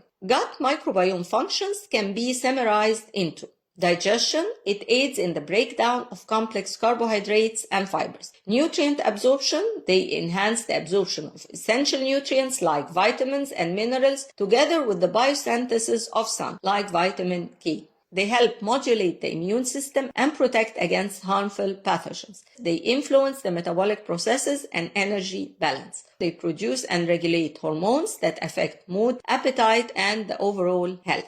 They help regulate inflammation throughout the body. A healthy gut microbiome plays a crucial role in maintaining the integrity of the intestinal barrier. Beneficial bacteria help strengthen the gut lining with the production of junction proteins, thus preventing harmful substances from entering the bloodstream and causing inflammation. The 4 happy hormones produced in the body and influenced by the gut microbiome are serotonin, which regulates mood, appetite, and sleep, and about 90 to 95% of serotonin is produced in the gut. Serotonin produced in the gut can communicate with the brain via the gut-brain axis, influencing mood and mental health. A healthy gut microbiome is essential for maintaining balanced serotonin levels. Dopamine, it influences pleasure, motivation, and reward, and this is produced in your brain. Oxytocin, known as the love hormone, it promotes social bonding and reduces the overall stress and also produced in your brain. Endorphin, they act as natural painkillers and mood elevators released during your physical activity. There is a bidirectional communication between the gut and the brain that influences our mental, metabolic, and immunological health. Unhappy gut is always associated with unhappy brain for many reasons. Imbalanced gut affects hunger signaling and cravings, and your food choices will always be comfort food, high in sugar and high in fats, especially trans fats. Chronic gut inflammation can lead to systemic inflammation affecting your brain function. Disruption in gut bacteria can lead to imbalances in neurotransmitters like serotonin, melatonin, GABA, and dopamine, causing anxiety, stress, depression, insomnia, and decreased sleep quality. All these symptoms affect your cognitive functions. A compromised gut barrier can allow harmful inflammatory substances to enter your bloodstream, affecting the brain health. An imbalanced gut microbiome can lead to overactivation of the immune system, impacting your mental health as well. Poor digestion and absorption can result in deficiencies in essential nutrients that support your brain and nervous system function, such as vitamin B12. Foods that help maintain gut microbiome healthy are fiber-rich foods, and these are fruits, vegetables, whole grains, and legumes. Fermented foods found in yogurt, kefir, sauerkraut, kimchi, and sourdough. Prebiotic foods like garlic, onion, leeks, asparagus, and bananas. Dysbiosis is caused by poor diet high in processed food, sugars, and unhealthy fats, frequent or necessary use of antibiotics, chronic stress, lack of sleep, and environmental toxins. Dysbiosis has many negative effects on your body, such as digestive issue, increased bloating, gas, diarrhea, or constipation. Inflammation, increased risk of inflammatory conditions like irritable bowel syndrome and inflammatory bowel disease. Mental health, it is linked to anxiety, depression, and cognitive issues. Immune dysfunction, weakened immune response, and increased susceptibility to infections. A high level of firmicutes and lower levels of bacteroidetes is known as obese gut microbiota and is associated with increased energy harvest and fat storage, leading to obesity and insulin resistance. A more balanced microbial composition, which is the lean gut microbiota, promotes better metabolic health and insulin sensitivity. As we age, the diversity and the balance of gut microbiome can decline, leading to increased inflammation due to the high levels of pro-inflammatory bacteria, reduced immune function, changes in the gut motility and digestion with decreased absorption of important nutrients, and all that lead to increased demyelination of the nerves, impaired blood-brain barrier, and brain cell inflammation, enhancing cognitive decline and senile dementia. Eat a balanced whole diet to support a balanced and diverse microbiome, promoting your overall well-being. Welcome to Lesson 30, Probiotics in Action. In this lesson, we will explore the probiotic-rich foods and the numerous benefits of incorporating these foods into your diet for the overall health and well-being. There are numerous delicious probiotics-rich foods around you, and it's time to eat them daily, such as yogurt, which contains beneficial bacteria like the lactobacillus and the bifidobacterium, kefir, which is fermented milk drink with a diverse range of probiotics, buttermilk, which is liquid left after churning butter, containing probiotics if cultured, sauerkraut, which is fermented cabbage rich in prebiotics, kimchi, which is a Korean dish made from fermented vegetables, including cabbage and radish, miso, a Japanese seasoning made from fermented soybeans, tempeh, fermented soybeans product originating from Indonesia, kombucha, a fermented tea drink that contains various probiotic strains, pickles like cucumbers fermented in brine providing probiotics if not pasteurized, natto, a traditional Japanese food made from fermented soybeans, sourdough, a type of bread in which the dough is left to ferment over several days, Many of these dishes come from Far East. No wonder obesity rate is minimal out there. Most of these dishes can be easily prepared at home at lower cost. If you're interested, check the links provided in the PDF file attached to this lesson, and you will find many interesting recipes when you search the internet. When we ingest fermented foods and beverages, there will be colonization of epithelial layer with the production of many active biocompounds we mentioned in the previous lesson, enhancing the gut barrier function and hence giving us so many benefits such as improved digestive health, aiding in digestion and reducing symptoms of GIT issues like bloating and constipation. They are effective in preventing and treating diarrhea, especially antibiotic-associated diarrhea. Enhanced immune function by promoting the production of natural antibodies and boosting the activity of immune cells. Probiotics can help reduce inflammation, which is beneficial for conditions like the inflammatory bowel disease and arthritis. They also alleviate symptoms of allergies by modulating the immune response and reducing inflammation. Better nutrient absorption, such as vitamins and minerals from food. Weight management by influencing metabolism and reducing the fat storage. Improved mental health, including reduced symptoms of anxiety and depression. Probiotics can improve skin conditions like eczema and acne by reducing inflammation and promoting a healthy skin barrier. They can help lower cholesterol levels and reduce the risk of heart disease and also help in the management of type 2 diabetes mellitus by promoting a healthy balance of gut bacteria. So by incorporating probiotic-rich foods daily into your diet, you can experience these benefits and support your gut health, leading to improved overall health and well-being. Welcome to Lesson 31, Prebiotics, Feeding Those Tiny Little Critters. In this lesson, we will explore and identify the top foods high in prebiotics and examine the two types of dietary fibers and the role in gut health.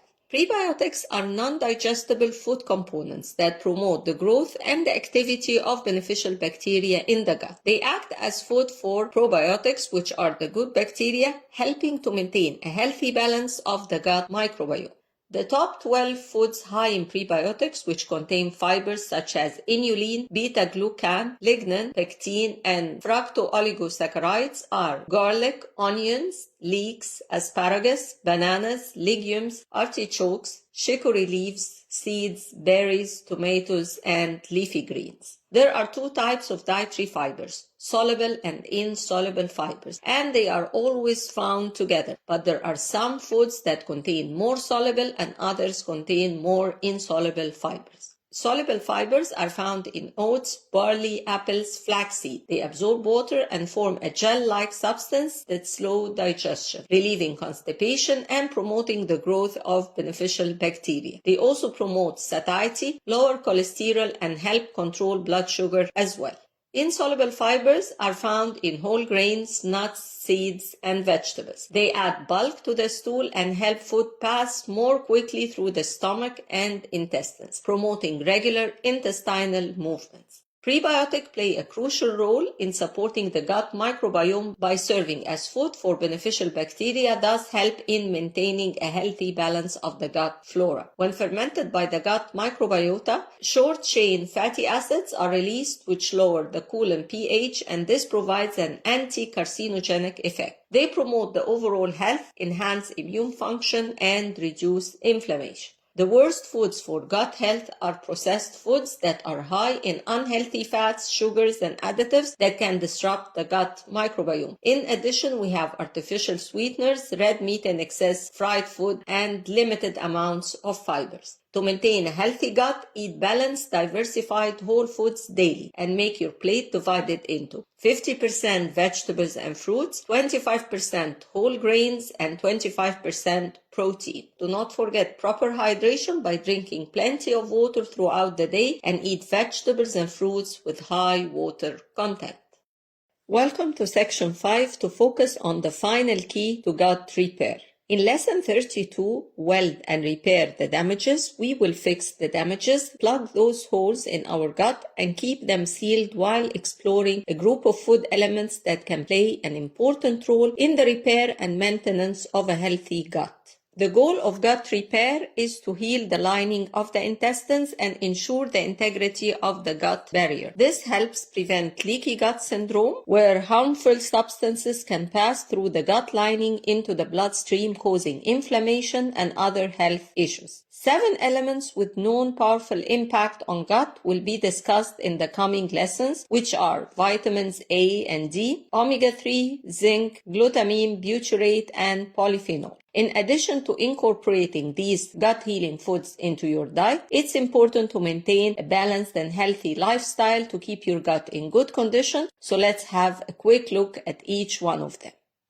Welcome to Lesson 33, Vitamin A, Vision and Gut Vitality. In this lesson, we will explore the significance of vitamin A, identify its food sources, discuss its health benefits, understand its role in gut health, and recognize the symptoms of vitamin A deficiency.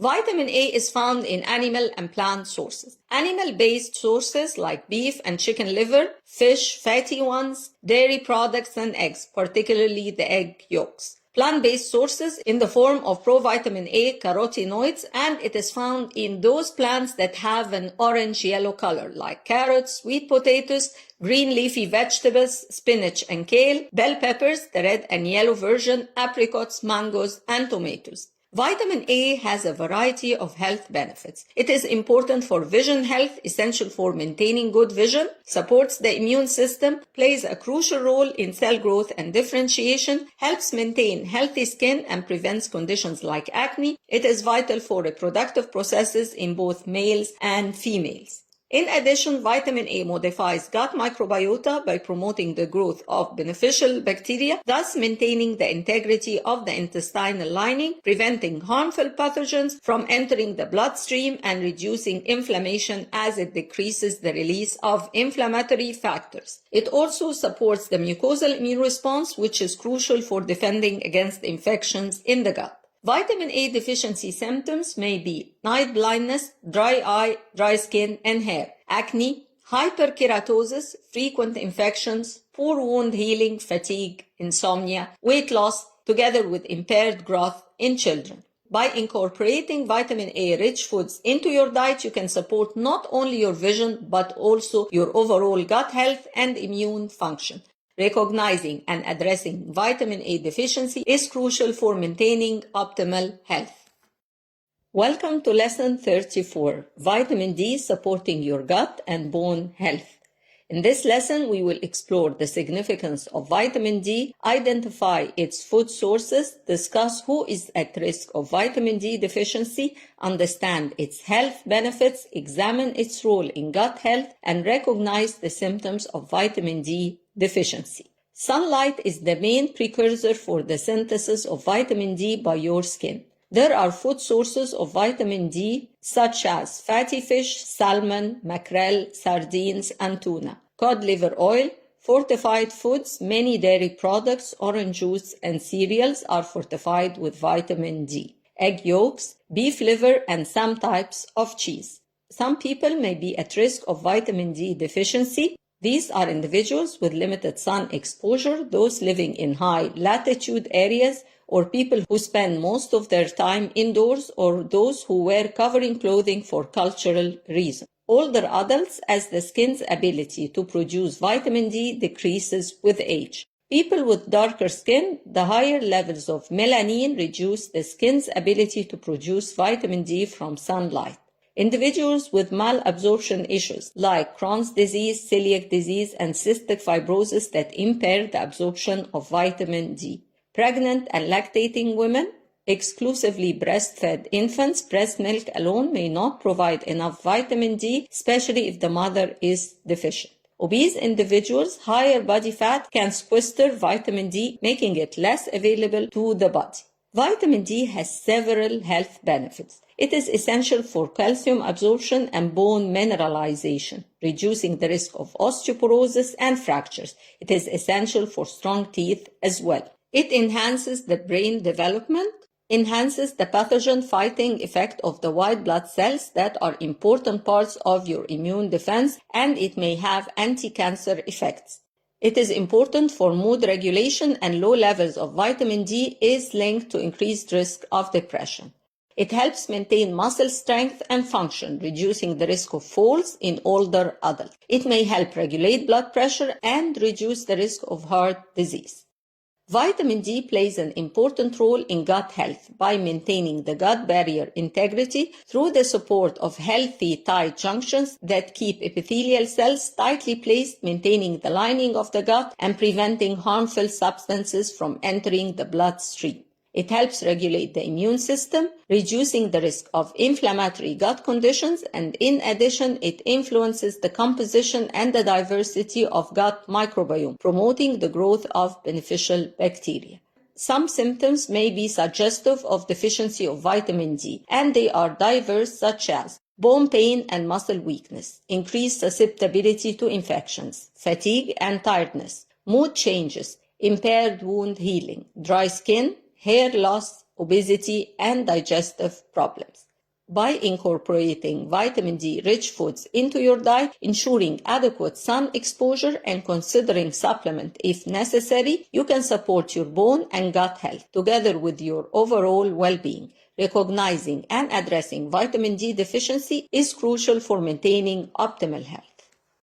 Welcome to Lesson 35, Omega-3, Nourishing Your Gut and Beyond. Let's understand more about omega-3, identify its food sources, health benefits, and examine the role of omega-3 in the gut health, and finally, recognize its deficiency symptoms. Omega-3 and omega-6 are polyunsaturated fatty acids, which are form of healthy fats. Omega-3 sources are salmon, mackerel, sardines, herrings, oysters, chia seeds, flax seeds, walnut, and soybeans. While omega-6 sources are corn oil, safflower oil, walnuts, sunflower seeds, pumpkin seeds, and many processed and fried foods contain vegetable oils that are high in omega-6. Our body does not have enzymes to produce these essential fatty acids, so we must get them from our diet. They are different from other fats that we eat. They are not simply used for energy or stored in the body. They are biologically active and have important role in processes like the blood clotting and inflammation.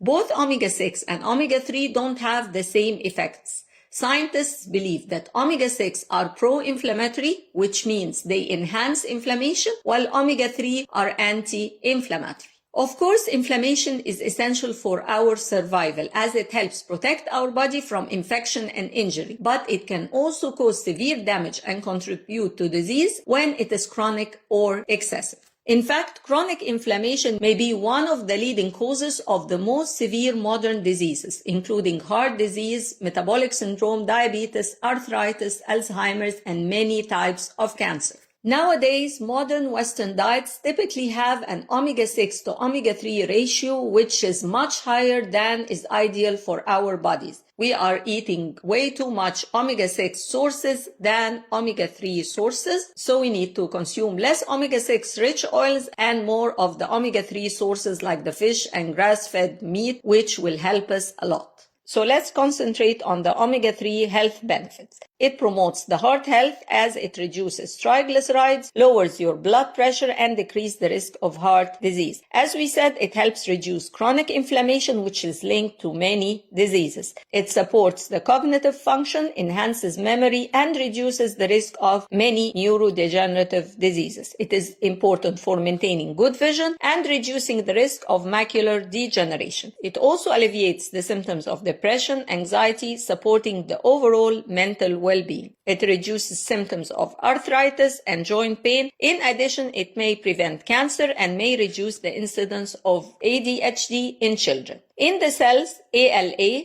alpha-linolenic acid, mostly a plant-based omega-3 fatty acid, is converted to EPA, eicosapentaenoic acid, and DHA, docosahexaenoic acid, and the conversion rate is relatively low, 1 to 9% only. EPA and DHA are the active forms of omega-3 fatty acids that provide the most significant health benefits. They are primarily found in animal sources like fatty fish. They are responsible for the majority of benefits known for omega-3 on your heart, eye, joints, and brain. Omega-3 has a vital role in the gut health as it helps maintain the integrity of the gut lining, preventing leaky gut syndrome and reducing the gut inflammation, influencing the composition of gut microbiome, promoting the growth of beneficial bacteria. Deficiency symptoms of omega-3 are the dry skin, dull hair, brittle nails, poor memory, joint pain and stiffness, increased risk of heart disease and high cholesterol levels, mood swings, irritability, difficulty sleeping, and fatigue. By incorporating more omega-3 rich foods into our diets and balancing our intake of omega-6, you can support not only your gut health but also your overall well-being. Recognizing and addressing omega-3 deficiency is crucial for maintaining optimal health. Welcome to Lesson 36, Zinc, Immunity and Gut Health Partner. In this lesson, we will explore the importance of zinc, identify its food sources, discuss its health benefits, understand its role in gut health, and recognize the deficiency symptoms.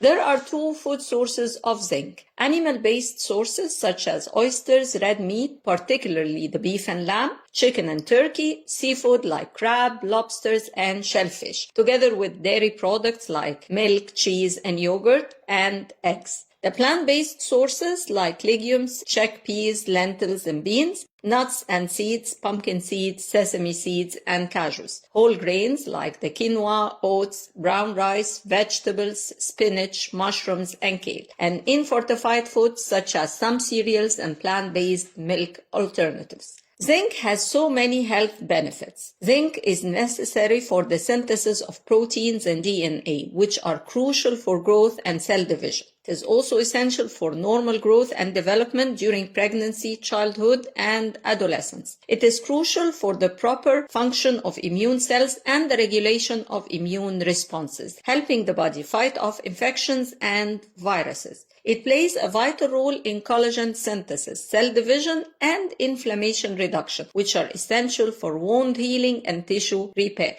It is an antioxidant protecting cells from the oxidative stress and reducing inflammation, and is required for the proper functioning of taste and smell receptors. Zinc helps maintain the structure and function of the gut lining, preventing leaky gut syndrome and protecting against harmful pathogens. In addition, it is a cofactor for numerous enzymes involved in digestion and nutrient absorption. It modulates the immune response in the gut, reducing inflammation and supporting a healthy gut environment, and finally influences the composition of the gut microbiome, promoting the growth of beneficial bacteria, thus supporting the overall gut health. There are many signs suggestive of zinc deficiency, like the increased susceptibility to infections such as cold and flu and prolonged recovery from illnesses, sinus problems and allergies, slower healing of wounds and high risk of skin infection together with acne and eczema, hair thinning and loss, reduced ability to taste and smell foods, stunted growth and development in children, poor memory, fatigue, insomnia, poor appetite, diarrhea and GIT discomfort, infertility, and loss of sex drive. By incorporating zinc-rich foods into your diet, you can support your immune system, promote the gut health, and enjoy the numerous health benefits that zinc provides. Welcome to Lesson 37, the Polyphenols, Nature's Antioxidant Warriors. Polyphenols are nutrients in plants that help keep plants healthy. They make sure that the plant can absorb the sunlight it needs to grow, and they protect the plant from diseases. When you eat polyphenol-rich plants, those same polyphenols that keep the plant healthy do similar good for your body. Polyphenols have two main functions for your body. They are antioxidant and anti-inflammatory. Polyphenols are found in colored fruits and vegetables, especially those deeply colored as berries, blueberries, strawberries, raspberries, blackberries, grapes, apples, cherries, citrus fruits, leafy greens like spinach and kale, onions, broccoli, nuts and seeds, green and black tea, coffee, red wine, herbs and spices, especially turmeric, ginger and cinnamon, dark chocolate and cocoa. Anthocyanins are a type of polyphenol responsible for the red, purple, and the blue colors in fruits and vegetables as berries, grapes, cherries, eggplant, and red cabbage. There are so many other categories of polyphenols, and they all play a role as anti-inflammatory and antioxidant agents promoting the overall health. Polyphenols have several health benefits. They have antioxidant properties, neutralizing free radicals, reducing the oxidative stress and lowering the risk of chronic diseases. They have anti-inflammatory effects, thus helping reduce inflammation, beneficial for conditions like arthritis and inflammatory bowel disease. They improve blood vessel function, lower blood pressure, and reduce the risk of cardiovascular disease. Some polyphenols have been shown to inhibit cancer cell growth and promote apoptosis, which is cell death in cancer cells. They improve the cognitive function and reduce the risk of neurodegenerative diseases. They help regulate blood sugar levels, improving your insulin sensitivity. Polyphenols act as prebiotics, feeding beneficial gut bacteria and promoting a healthy microbiome. They strengthen the intestinal lining, reducing the risk of leaky gut syndrome. The anti-inflammatory properties they have help reduce inflammation in the gut and body, increasing the sensitivity of cells to insulin, and help in fat metabolism and reduced fat storage. It aids in digestion by promoting the production of digestive enzymes and supporting overall gut health. By eating the rainbow 2 to 3 colors at least daily, you provide your body with polyphenols that help in regulating different body functions. Polyphenols don't have a recommended daily allowance, but the more polyphenols you incorporate in your diet, the healthier you will become. Welcome to Lesson 38. Butyrate, your gut's best friend. In this lesson, we will explore what butyrate is, identify the foods that naturally contains butyric acid, and those which increase butyrate for your gut. We will understand its formation in the gut and discuss the health benefits of the short-chain fatty acids on the gut and the body. Butyrate, also known as butyric acid, is a short-chain fatty acid that plays a crucial role in maintaining the gut health. It is produced by the fermentation of dietary fibers by the beneficial gut bacteria in the colon. Butyrate serves as a primary energy source for the cells lining the gut and has numerous health benefits. The foods that naturally contain butyric acid are butter, ghee, Parmesan cheese, goat's and sheep milk, yogurt, cream, animal fats, and fermented foods such as sauerkraut, kimchi, and fermented soya beans. The foods that increase butyrate production in the gut are high-fiber foods such as fruits, vegetables, whole grains, seeds, and nuts, together with the prebiotic foods like garlic, onion, leeks, asparagus, and artichokes. Butyrate is formed in the colon through the fermentation of dietary fibers by specific beneficial gut bacteria that break down the complex carbohydrate and fibers into short-chain fatty acids, including butyrate. Short-chain fatty acids regulate a variety of metabolic and immune functions in the gut and body. Butyrate strengthens the gut lining, preventing harmful substances from crossing into the bloodstream, causing inflammation and thus maintaining the gut barrier integrity. They have anti-inflammatory effects, so they reduce inflammation in the gut and is beneficial for conditions like inflammatory bowel disease and irritable bowel syndrome. Short-chain fatty acid, including butyrate, modulate the immune response, enhancing the body's defense against pathogens. They serve as the primary energy source for the enterocytes, which are cells lining the colon, promoting their health and function. Short-chain fatty acids help regulate bowel movements and prevent constipation. Butyrate supports the growth of beneficial gut bacteria, maintaining a balanced gut microbiome. Emerging research suggests that butyrate may influence the brain health by reducing neuroinflammation and supporting the cognitive function. Short-chain fatty acids help regulate blood sugar levels, improve insulin sensitivity, and support weight management, thus contributing to your metabolic health. Incorporate butyrate-promoting foods into your diet and enjoy the wide-ranging benefits of this vital short-chain fatty acid.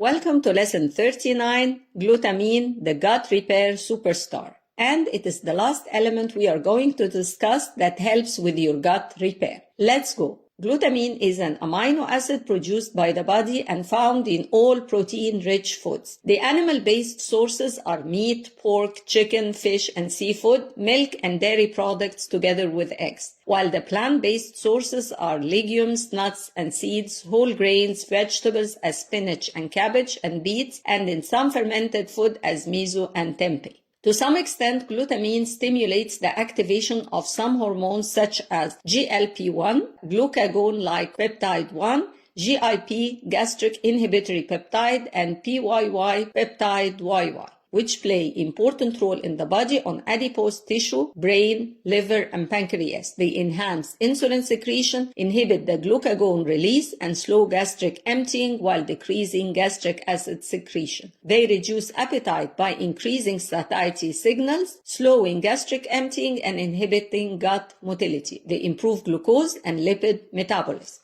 Glutamine has an effect on your gut health. It is crucial for maintaining the integrity of the gut lining, preventing leaky gut syndrome. It serves as a primary energy source for enterocytes, promoting healthy gut function, so it's a fuel for intestinal cells. Supports the immune system by promoting the production of gut-associated lymphoid tissue, GALT, and enhancing the function of immune cells in the gut. It has anti-inflammatory effects, thus helps in reducing inflammation in the gut, beneficial for conditions like irritable bowel syndrome and the inflammatory bowel disease. During critical illnesses or severe stress, the body's demand for glutamine increases significantly. Glutamine depletion can impair gut function and the immune response, leading to increased susceptibility to infections and poor recovery. Supplementing glutamine can help replenish your depleted stores, support the gut barrier function, and enhance immune response during critical illness. It is important that you eat enough amount of proteins per day to ensure that you're getting enough of the glutamine. By this lesson, we have covered the 7 elements needed for the repair of gut damages, which was the 4th and last key in this journey. Welcome to section 6, in which we will discuss the 3 common gut problems, and we will start by lesson 40, colon case, understanding the irritable bowel syndrome. IBS, or the irritable bowel syndrome, is a functional disorder. Even though the digestive tract looks normal, it doesn't function as it should. It is a common disorder that we see a lot nowadays, and it affects all ages, but more common in women than men and in those between 20 and 30 years. The colon is more sensitive and excitable. It experiences abnormal motility, meaning the muscles in the colon contract more forcefully or weakly than normal. This leads to a group of symptoms that typically occur together, including abdominal pain, bloating, and changes in your bowel habits. IBS does not cause changes in the bowel tissue or increase the risk of colorectal cancer. The exact cause of IBS is unknown, but several factors may contribute to its development, such as an abnormal communication between the brain and the gut that can affect motility and sensitivity in the intestines, imbalances in gut bacteria, history of severe infections or inflammation like gastroenteritis, family history of IBS may increase the risk, food allergies and intolerances can trigger symptoms, emotional and psychological stress can exacerbate your symptoms. IBS has 3 subtypes. IBS-D, which is diarrhea predominant. Here we have frequent loose or watery stools. IBS-C, constipation predominant, infrequent hard or lumpy stools. And IBS-M, mixed, alternating between diarrhea and constipation. In IBS, patients experience symptoms like cramping or aching pain, diarrhea, constipation, bloating, excessive flatulence, nausea, loss of appetite, headaches, and back pain. Diagnosis of IBS is typically based on symptoms and ruling out other conditions. Medical history and physical examination should be done for a comprehensive evaluation. Stool tests to rule out infections and other conditions. Blood tests to check for celiac disease and other disorders. Colonoscopy or sigmoidoscopy to examine the colon and rule out other diseases. And breath tests to examine for lactose intolerance. The integrated care for IBS compromises three aspects: your diet and nutritional management, the medical management for specific symptoms and underlying condition, together with behavioral and psychological management for lifestyle changes.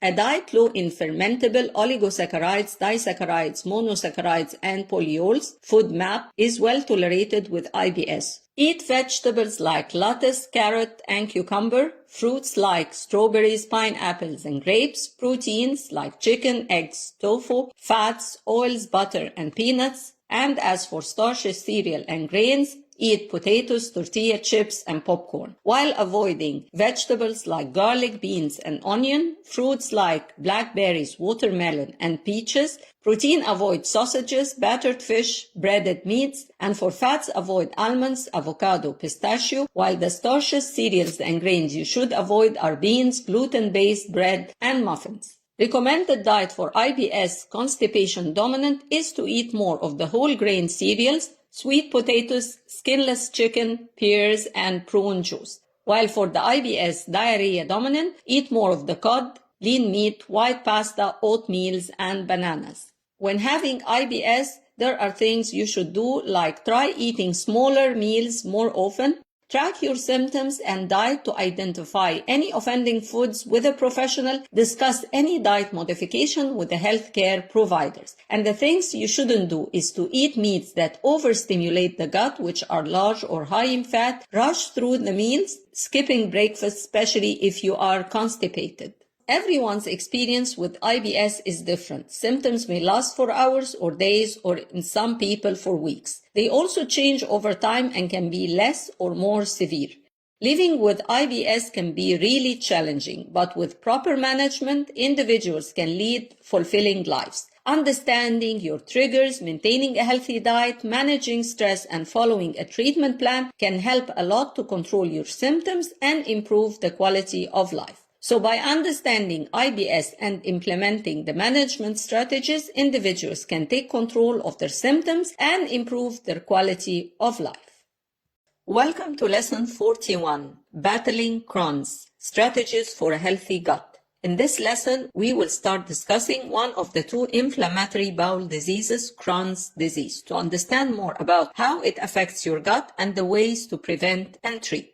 Irritable bowel syndrome and inflammatory bowel diseases are distinct conditions, but they share some symptoms, such as abdominal pain, cramping, and change in bowel habits, as diarrhea and/or constipation. There are two types of inflammatory bowel disease. Crohn's disease, which is a chronic inflammatory condition that can affect any part of your gastrointestinal tract from mouth to anus, but most commonly affects the end of the small intestine, which is named the ileum, and the beginning of the colon. While ulcerative colitis is a chronic inflammatory condition limited to the colon and rectum, characterized by continuous inflammation of the innermost lining of the colon.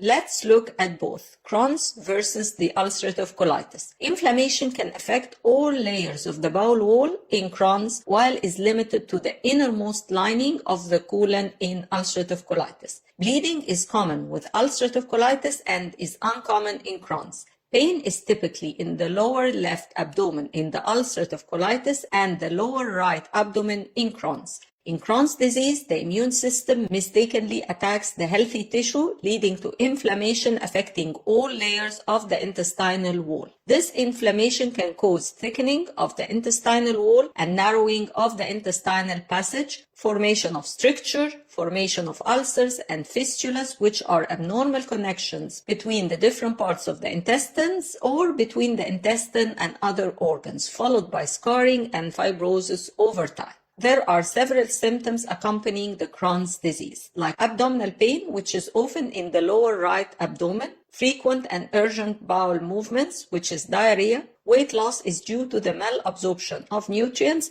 There is persistent tiredness and lack of energy. Fever is occasionally present, especially during the flare-ups. Mouth sores are present. There is reduced appetite, which leads to further weight loss and malnutrition. There is perianal disease, which is pain and drainage near the anus due to the inflammation. The exact cause of Crohn's disease is unknown, but factors that may contribute include family history of inflammatory bowel disease, abnormal immune response, the Western diet and lifestyle, smoking, which increases the risk of developing Crohn's disease. There are numerous prevention tips. Eat a balanced diet rich in fruits, vegetables, and whole grains. Quit smoking to reduce the risk. Always try to manage your stress through practicing stress-reducing activities like yoga and meditations. Regular medical checkup to monitor your gut health. Endoscopic procedures with tissue biopsy are the only way to definitively diagnose Crohn's disease. There are other diagnostic tests to check for any underlying conditions or complications, such as blood tests to check for anemia, inflammation, and other abnormalities, stool tests to rule infections and check for blood in the stool, imaging studies like MRI, CT scan, or ultrasound to assess the extent of inflammation and complications. There is no single treatment works for everybody with Crohn's disease. The goals of treatment are to decrease the inflammation in your intestines, to prevent flare-ups of your symptoms, and to keep you in remission.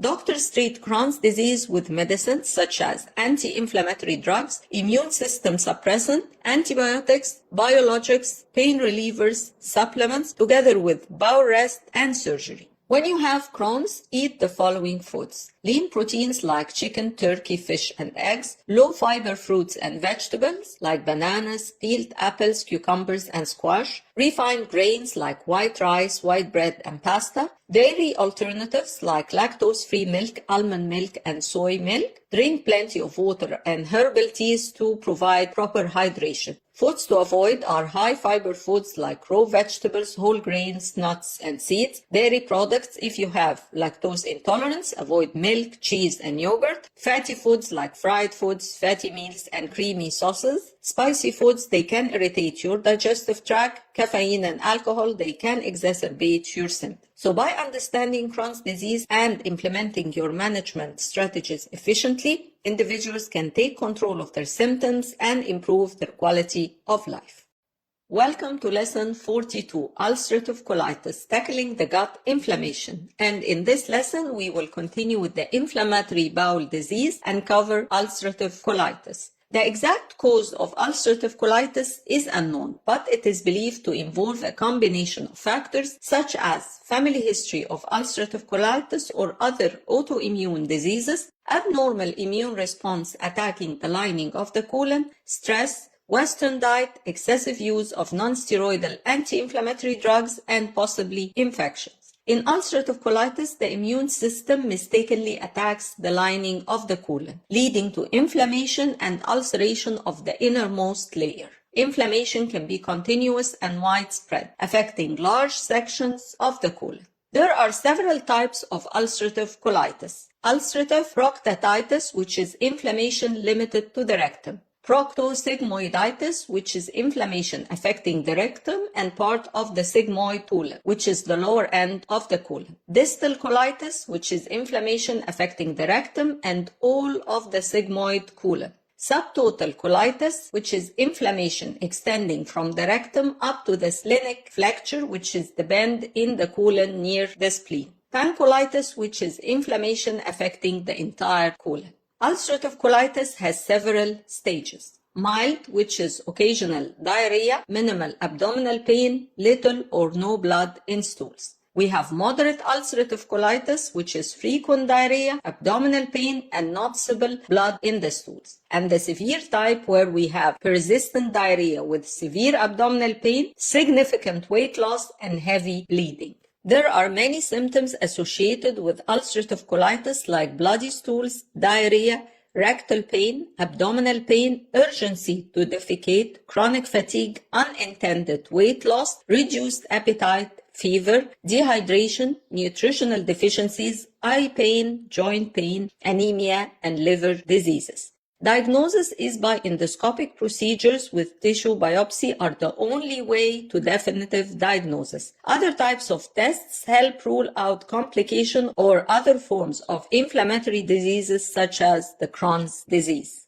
Treatment of ulcerative colitis usually involves either medication therapy or surgery. Several categories of medications may be effective in treatment, and the type you take will depend on the severity of your condition. The medications that work well for some may not work for others, and it may take time to find a medication that helps you. Some medications have serious side effects, and benefit-risk ratio have to be weighed. Tips you have to do while eating are to restrict fibers, avoid spicy food, alcohol, and caffeine, limit dairy products, avoid raw vegetables, whole grains, nuts, and seeds, avoid fried foods, fatty meals, and creamy sauce, consume lean protein as chicken, fish, and eggs, eat fish rich in omega-3 like tuna, salmon, and mackerel, hydrate properly, eat low-fiber vegetables and fruits like bananas, peeled apples, cucumbers, and squash, eat small frequent meals for efficient digestion and better tolerance of food. Many patients with ulcerative colitis restrict eating massively, but this leads to serious consequences, like slow GIT motility, less blood supply to the gut, malnutrition and lack of essential nutrients leading to deficiencies, thus weakening the immune system, low microbial diversity and more inflammation to the gut, more weight loss, muscle wasting and fatigue, reduced energy level and persistent tiredness and weakness, slow and impaired healing of the inflamed colon, thus exacerbating your symptoms. It is crucial to maintain a balanced diet and seek guidance from a healthcare provider or dietitian to manage ulcerative colitis effectively and prevent any malnutrition. Welcome to our last section, feeding your gut and some popular diets that are considered healthy. We're going to explain some of them and understand their impact on our gut and the overall health. Let's start with lesson 43, the plant-based diets, and explore one of the widely known diets that have been popular in the last decade as the best diet ever. Plant-based diets have a wide range of benefits due to the increased vegetables and fruit intake with their high levels of fibers, minerals, vitamins, and antioxidants, together with decreased intake of heavily processed food. Plant-based diets are great for heart health, good for gut, aids in weight loss, reduces risk of cancer, lowers blood pressure and cholesterol levels. They also have environmental benefits as they reduce carbon footprint and lower the resources usage compared to animal-based diets. There is a difference when we say vegan diet, plant-based diet, and whole food plant-based diet.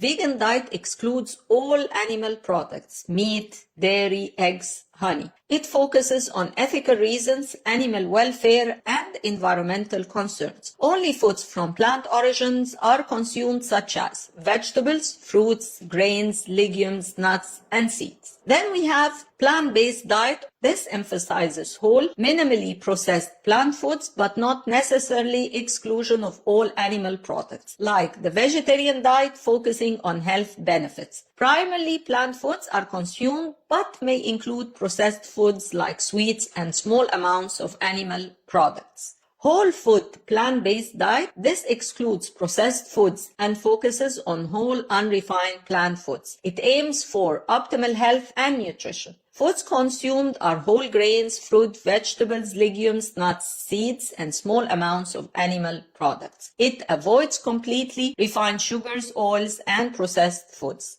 Saying plant-based diet is not necessarily healthy. Think of a meal containing vegan mac and cheese with a bit of fries, broccoli, and vegan cookie versus another which is made of whole food nutritious salad and nuts. Whole food plant-based diet pyramid. The base, which is most frequent, usually contain fruits, 3 to 4 servings, and unlimited amount of vegetables. In the middle, which is moderate concentration, we have whole grains like brown rice, quinoa, oats, whole wheat, about 5 servings, with legumes, seeds, beans, lentils, chickpeas, chia seeds, flax seeds, about 2 to 3 servings. Then comes the leafy greens, about 2 to 3 servings. In the top, healthy fats, avocado, olives, and nuts. Components of a vegan diet are proteins, and this comes from legumes, tofu, tempeh, and edamame. Whole grains, brown rice, quinoa, whole wheat pasta, and barley. Vegetables like leafy greens, cruciferous vegetables, and root vegetables. Fruits, berries, apples, bananas, citrus fruits. Healthy fats like avocado, nuts, seeds, olive oil. Many deficiencies accompany the vegan diet, causing health risks like depression and anxiety due to deficiency of zinc and omega-3, hypothyroidism due to iodine deficiency, sarcopenia due to the insufficient protein intake, especially the high biological value protein, hair loss due to the insufficient protein, zinc, and iron, osteoporosis and bone fracture due to lower calcium and vitamin D intake, anemia due to iron, vitamin B12 deficiencies, dermatitis due to protein and zinc deficiencies. Over-reliance on processed food with plant-based diets lead to the risk of consuming high levels of sodium, sugar, and unhealthy fats from vegan processed foods. Recommended supplementation for vegans are vitamin B12, iron, zinc, calcium, vitamin D, iodine, and omega-3. Plant-based diets have several benefits for the gut health. Plant-based diets are high in dietary fiber, which promotes healthy digestion and regular bowel movement. Fiber acts as prebiotic, feeding beneficial gut bacteria and supporting a balanced gut microbiome. The anti-inflammatory properties of plant-based diet help reduce gut inflammation, which can be beneficial for conditions like irritable bowel syndrome and the inflammatory bowel disease. A plant-based diet supports the integrity of the gut lining, reducing the risk of leaky gut syndrome. The variety of plant foods in the diet promotes a diverse and healthy gut microbiome, which is linked to better overall health and improved immune function, reducing the risk of gut dysbiosis. Incorporating fermented plant-based foods like sauerkraut, kimchi, and miso can further enhance gut health by providing beneficial probiotics. By understanding the benefits and potential risks of plant-based diets and planning your diet carefully, you can enjoy a nutritious, balanced, and healthy lifestyle that supports both your overall well-being and your gut health as well. Welcome to Lesson 44, Keto and Intermittent Fasting, another very popular diet, so let's have a closer look at both of them. Keto diet is advertised as a weight loss wonder, but this eating plan is actually a medical plan that comes with serious risks. In the world of weight loss diets, low carbohydrate, high protein eating plans often grab attention. The Paleo, South Beach, and Atkins diet all fit into this category. They are sometimes referred to as ketogenic or keto diet. But a true ketogenic diet is different. Unlike other low-carb diets, which focuses on protein, a keto plan centers on fat. And it's not the type of diet to try as an experiment. When keto diet started, it was used to help reduce the frequency of epileptic seizures in children. While it is also being used as a weight loss technique, it's best to try it as a short-term dietary change to help jumpstart weight reduction, but not as a lifestyle. The keto diet aims to force your body into using a different type of fuel. Instead of relying on sugar or glucose that comes from carbohydrates like grains, legumes, vegetables, and fruits, the keto diet relies on ketone bodies, a type of fuel that the liver produces from the stored fat. Burning fat seems like the ideal way to lose weight, but getting the liver to make more ketone bodies is tricky because it requires that you deprive yourself of carbohydrates, so you're eating fewer than 20 to 50 grams of carbs per day. And keep in mind that a medium-sized banana has about 27 grams of carbohydrate. It typically takes few days to reach the state of ketosis, and eating too much protein actually can interfere with ketosis. We can say that in a ketogenic diet, your fat intake should be not less than 70% of your total caloric intake. The protein is around 20%, while the carbohydrates does not exceed 5% of your total caloric requirements. Remember, in the guidelines for healthy eating, the carbohydrates make around 45 to 65% of your total caloric intake.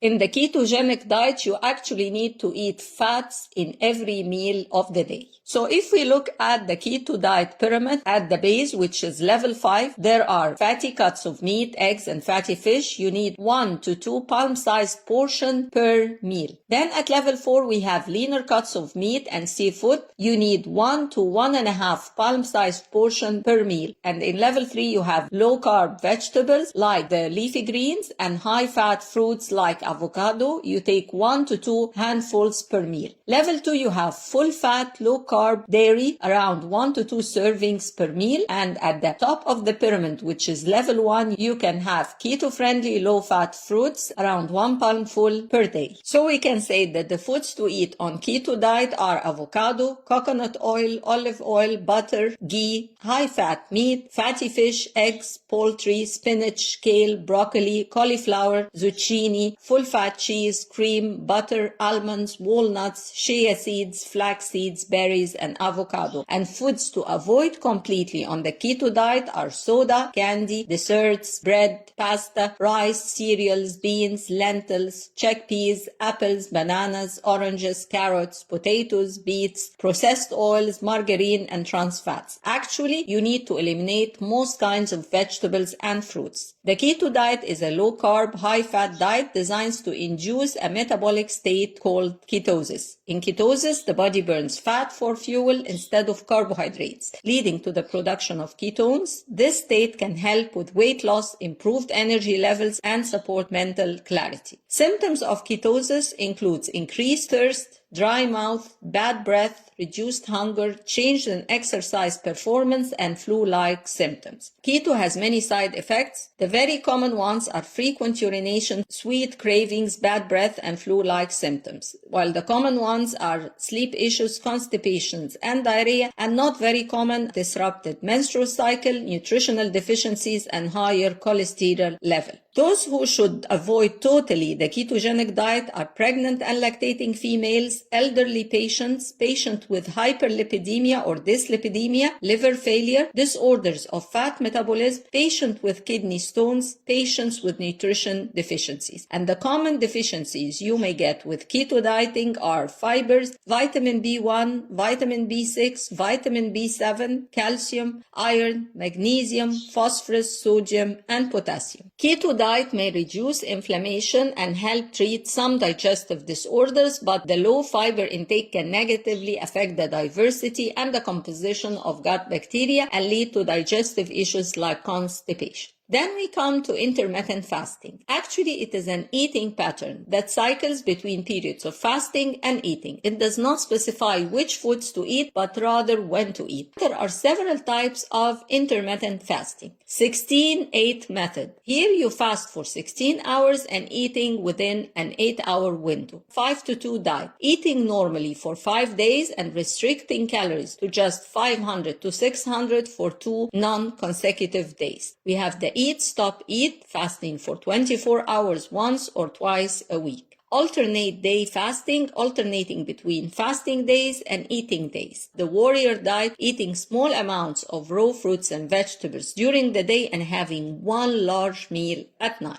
Intermittent fasting has many health benefits as it promotes weight loss, it improves insulin sensitivity, boosts the immune functions, improves various metabolic markers including blood sugar and cholesterol levels, promotes autophagy, the process by which cells remove the damaged components and decrease the risk of cancer, stimulate the brain function and reduce the risk of neurodegenerative diseases. It improves the heart function.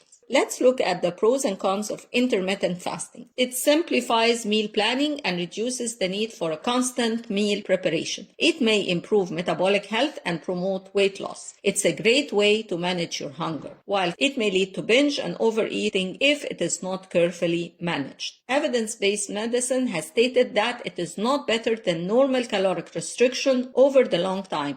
Intermittent fasting. It's in the fed state, which are during the eating periods, the gut is actively digesting and absorbing nutrients. There is increased production of digestive enzymes and gut hormones like insulin, GLP-1 and PYY. The presence of nutrient increases the density of bacterial strains. During the fasting state, the gut is at rest and the energy is derived from stored fat. And there is reduced gut motility, decreased insulin levels, and increased autophagy and gut barrier integrity. The absence of nutrient decreases bacterial diversity. Intermittent fasting has an effect on gut health. Fasting can promote a healthy gut microbiome by reducing inflammation and supporting the growth of beneficial bacteria. Fasting periods may enhance the integrity of gut lining, reducing the risk of leaky gut syndrome. Who should not do intermittent fasting? Pregnant and lactating females, elderly patient, cancer patient, patient with chronic liver diseases, patient with chronic kidney diseases, those suffering from eating disorders, a child or under 18 years of age, and people with type 1 diabetes mellitus. So by understanding the principles, the benefits, and the potential risk of keto diet and the intermittent fasting, individuals can make informed decisions about incorporating these practices into their lifestyles or not. Welcome to Lesson 45, the Carnivore Diet. It is a restrictive diet that only allows the consumption of meat, poultry, eggs, seafood, fish, and some dairy products together with water. You need to exclude all vegetables, fruits, grains, legumes, seeds, and nuts. That's why it is sometimes referred to as the zero-carb diet. The carnivore diet stems from the controversial belief that human ancestor population ate mostly meat and fish, and that high-carb diets are to blame for today's high rate of chronic disease. In the carnivore food pyramid, the primary source of food should come from both ruminant and non-ruminant meat. Ideally, the unprocessed meats are a better choice. The base contains red meat, beef and lamb, organ meats like liver, kidney, heart, and other nutrient-dense organs. In the middle layer, which means moderate consumption, we have chicken, turkey, duck, salmon, sardine, mackerel, shrimp. And in the top, which should be consumed rarely or in a very small amount, are eggs, and optional, you have full-fat dairy like cheese, butter, and heavy cream.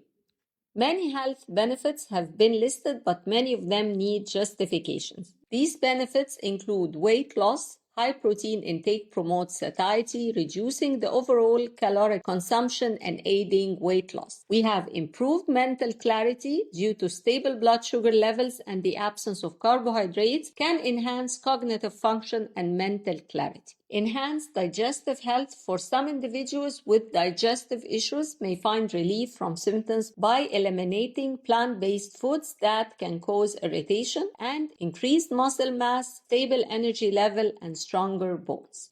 Common deficiencies are fibers, polyunsaturated fatty acid, alpha-linolenic acid, ALA, folic acid, vitamin C, vitamin E, calcium, magnesium, and vitamin K.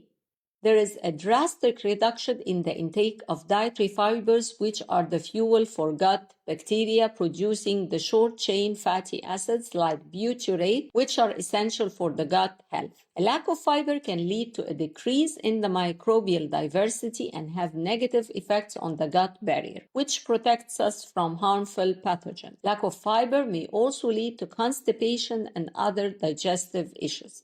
Some individuals may experience relief from gut inflammation, while others may suffer from digestive discomfort. The diet may reduce inflammation for some individuals by eliminating foods that trigger inflammatory responses. However, it may also increase inflammation due to the high consumptions of certain types of fats.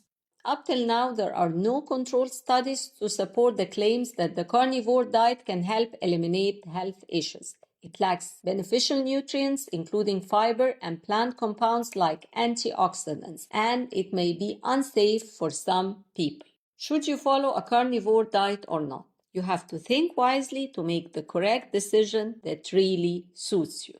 Welcome to Lesson 46, the Mediterranean Diet. In this lesson, we will explore the most famous and healthy diet of the past decade, the Mediterranean diet. The Mediterranean diet food pyramid emphasizes eating habits traditionally followed in countries surrounding the Mediterranean Sea. The pyramid structure reflects the recommended frequency and portions of various food groups together with the importance of social gathering around food, movement, and exercising being placed at the base, which means they have to be done daily. The base, which is the most frequent, every meal should have a wide variety of seasonal vegetables, fruits with whole grains, legumes, nuts, and seeds, with olive oil and herbs to add flavor. In the middle, which is moderate consumptions, we have fish and seafood like salmon, sardines, mackerel, shrimp twice a week, chicken and turkey few times a week, and dairy, yogurt, cheese, and other fermented daily products in moderation. At the top, we have red meat limited to few times a month, and sweets, processed foods rarely consumed, keeping them only for social occasions. In the Mediterranean diet plate, you have vegetables making half of the plate, a variety of colorful seasonal vegetables, whole grains, brown rice, quinoa, or whole wheat pasta. They make a quarter, and the protein makes the last quarter, and it can be fish, legumes, moderate amounts of poultry, including also nuts and seeds. For healthy fats, you drizzle olive oil on salads and vegetables, include avocados and olives. Always enjoy fresh seasonal fruits as a side or a dessert. The health benefits of Mediterranean diet are numerous. It reduces the risk of heart disease and stroke, aids in weight loss, improves the blood sugar control, reducing the risk of type 2 diabetes mellitus, reduces the risk of cognitive decline, is associated with a longer life expectancy and the reduced risk of chronic diseases. Mediterranean diet has high fiber content from fruits, vegetables, legumes, and whole grain, promoting healthy digestion and regular bowel movement. Legumes, nuts, seeds, and whole grains, they act as prebiotics, feeding beneficial gut bacteria and supporting a diverse, balanced gut microbiome. Anti-inflammatory properties of the diet help reduce gut inflammation. Healthy fat and fiber-rich foods support the integrity of the gut lining, reducing the risk of leaky gut syndrome. Mediterranean diet is by far the best diet present that incorporates healthy eating with other healthy aspects of life. It is time to think about changing your diet to this magical one. Now our journey is coming to an end. So let's review the key elements that will help you maintain a healthy gut and the overall well-being. Prevention is always the best strategy, so aim to keep your gut healthy as much as you can and stop entering the endless diet cycles that ruin your health as you keep moving in a vicious circle. You start a certain diet, you are restricting yourself and feel deprived of all pleasures, cravings become evident and irresistible, so you give in, feeling guilty and start all over again, an endless tedious cycle. There are so many fad diets in the market you read about, and when you follow will definitely have a negative impact on your body. They are detrimental for those with chronic diseases and are just short-term solutions which cannot be sustained in the long run. They restrict certain food groups, leading to imbalanced nutrition and may lead to nutrient deficiencies and many health issues as they negatively impact metabolism and the gut health. They always lack any mention for movement and exercise, which are important pillars for your gut health and your overall health. Aim for keeping your gut healthy with a diverse, balanced microbiome, 85% of which are good bacteria and no more than 15% the bad ones. A healthy diet rich in fruits, vegetables, beans, and whole grains can help beneficial microorganisms flourish. Prioritize getting enough restful sleep each night. Aim for 7 to 9 hours of sleep to support the gut health and the overall well-being. Regular physical activity promotes healthy digestion and the balanced gut microbiome. Incorporate a mix of aerobic exercise, strength training, and flexibility exercises. As we conclude our journey through Gut Health Unleashed, I want to express how much of privilege it has been to accompany you on this path to a better health. Gut health is always your main gate for a healthier you. Your commitment to understanding and improving your gut health is inspiring. Remember, the choices you make each single day, from the food you eat to the lifestyle habits you adopt, shape the foundation of your well-being. Embrace this knowledge with confidence and curiosity. Know that the journey to a healthy gut is ongoing and ever evolving. Stay motivated, stay informed, and most importantly, stay kind to yourself. Here is to a happy, healthy gut and a vibrant, fulfilling life ahead. Enjoy your journey, and I wish you all the best in life.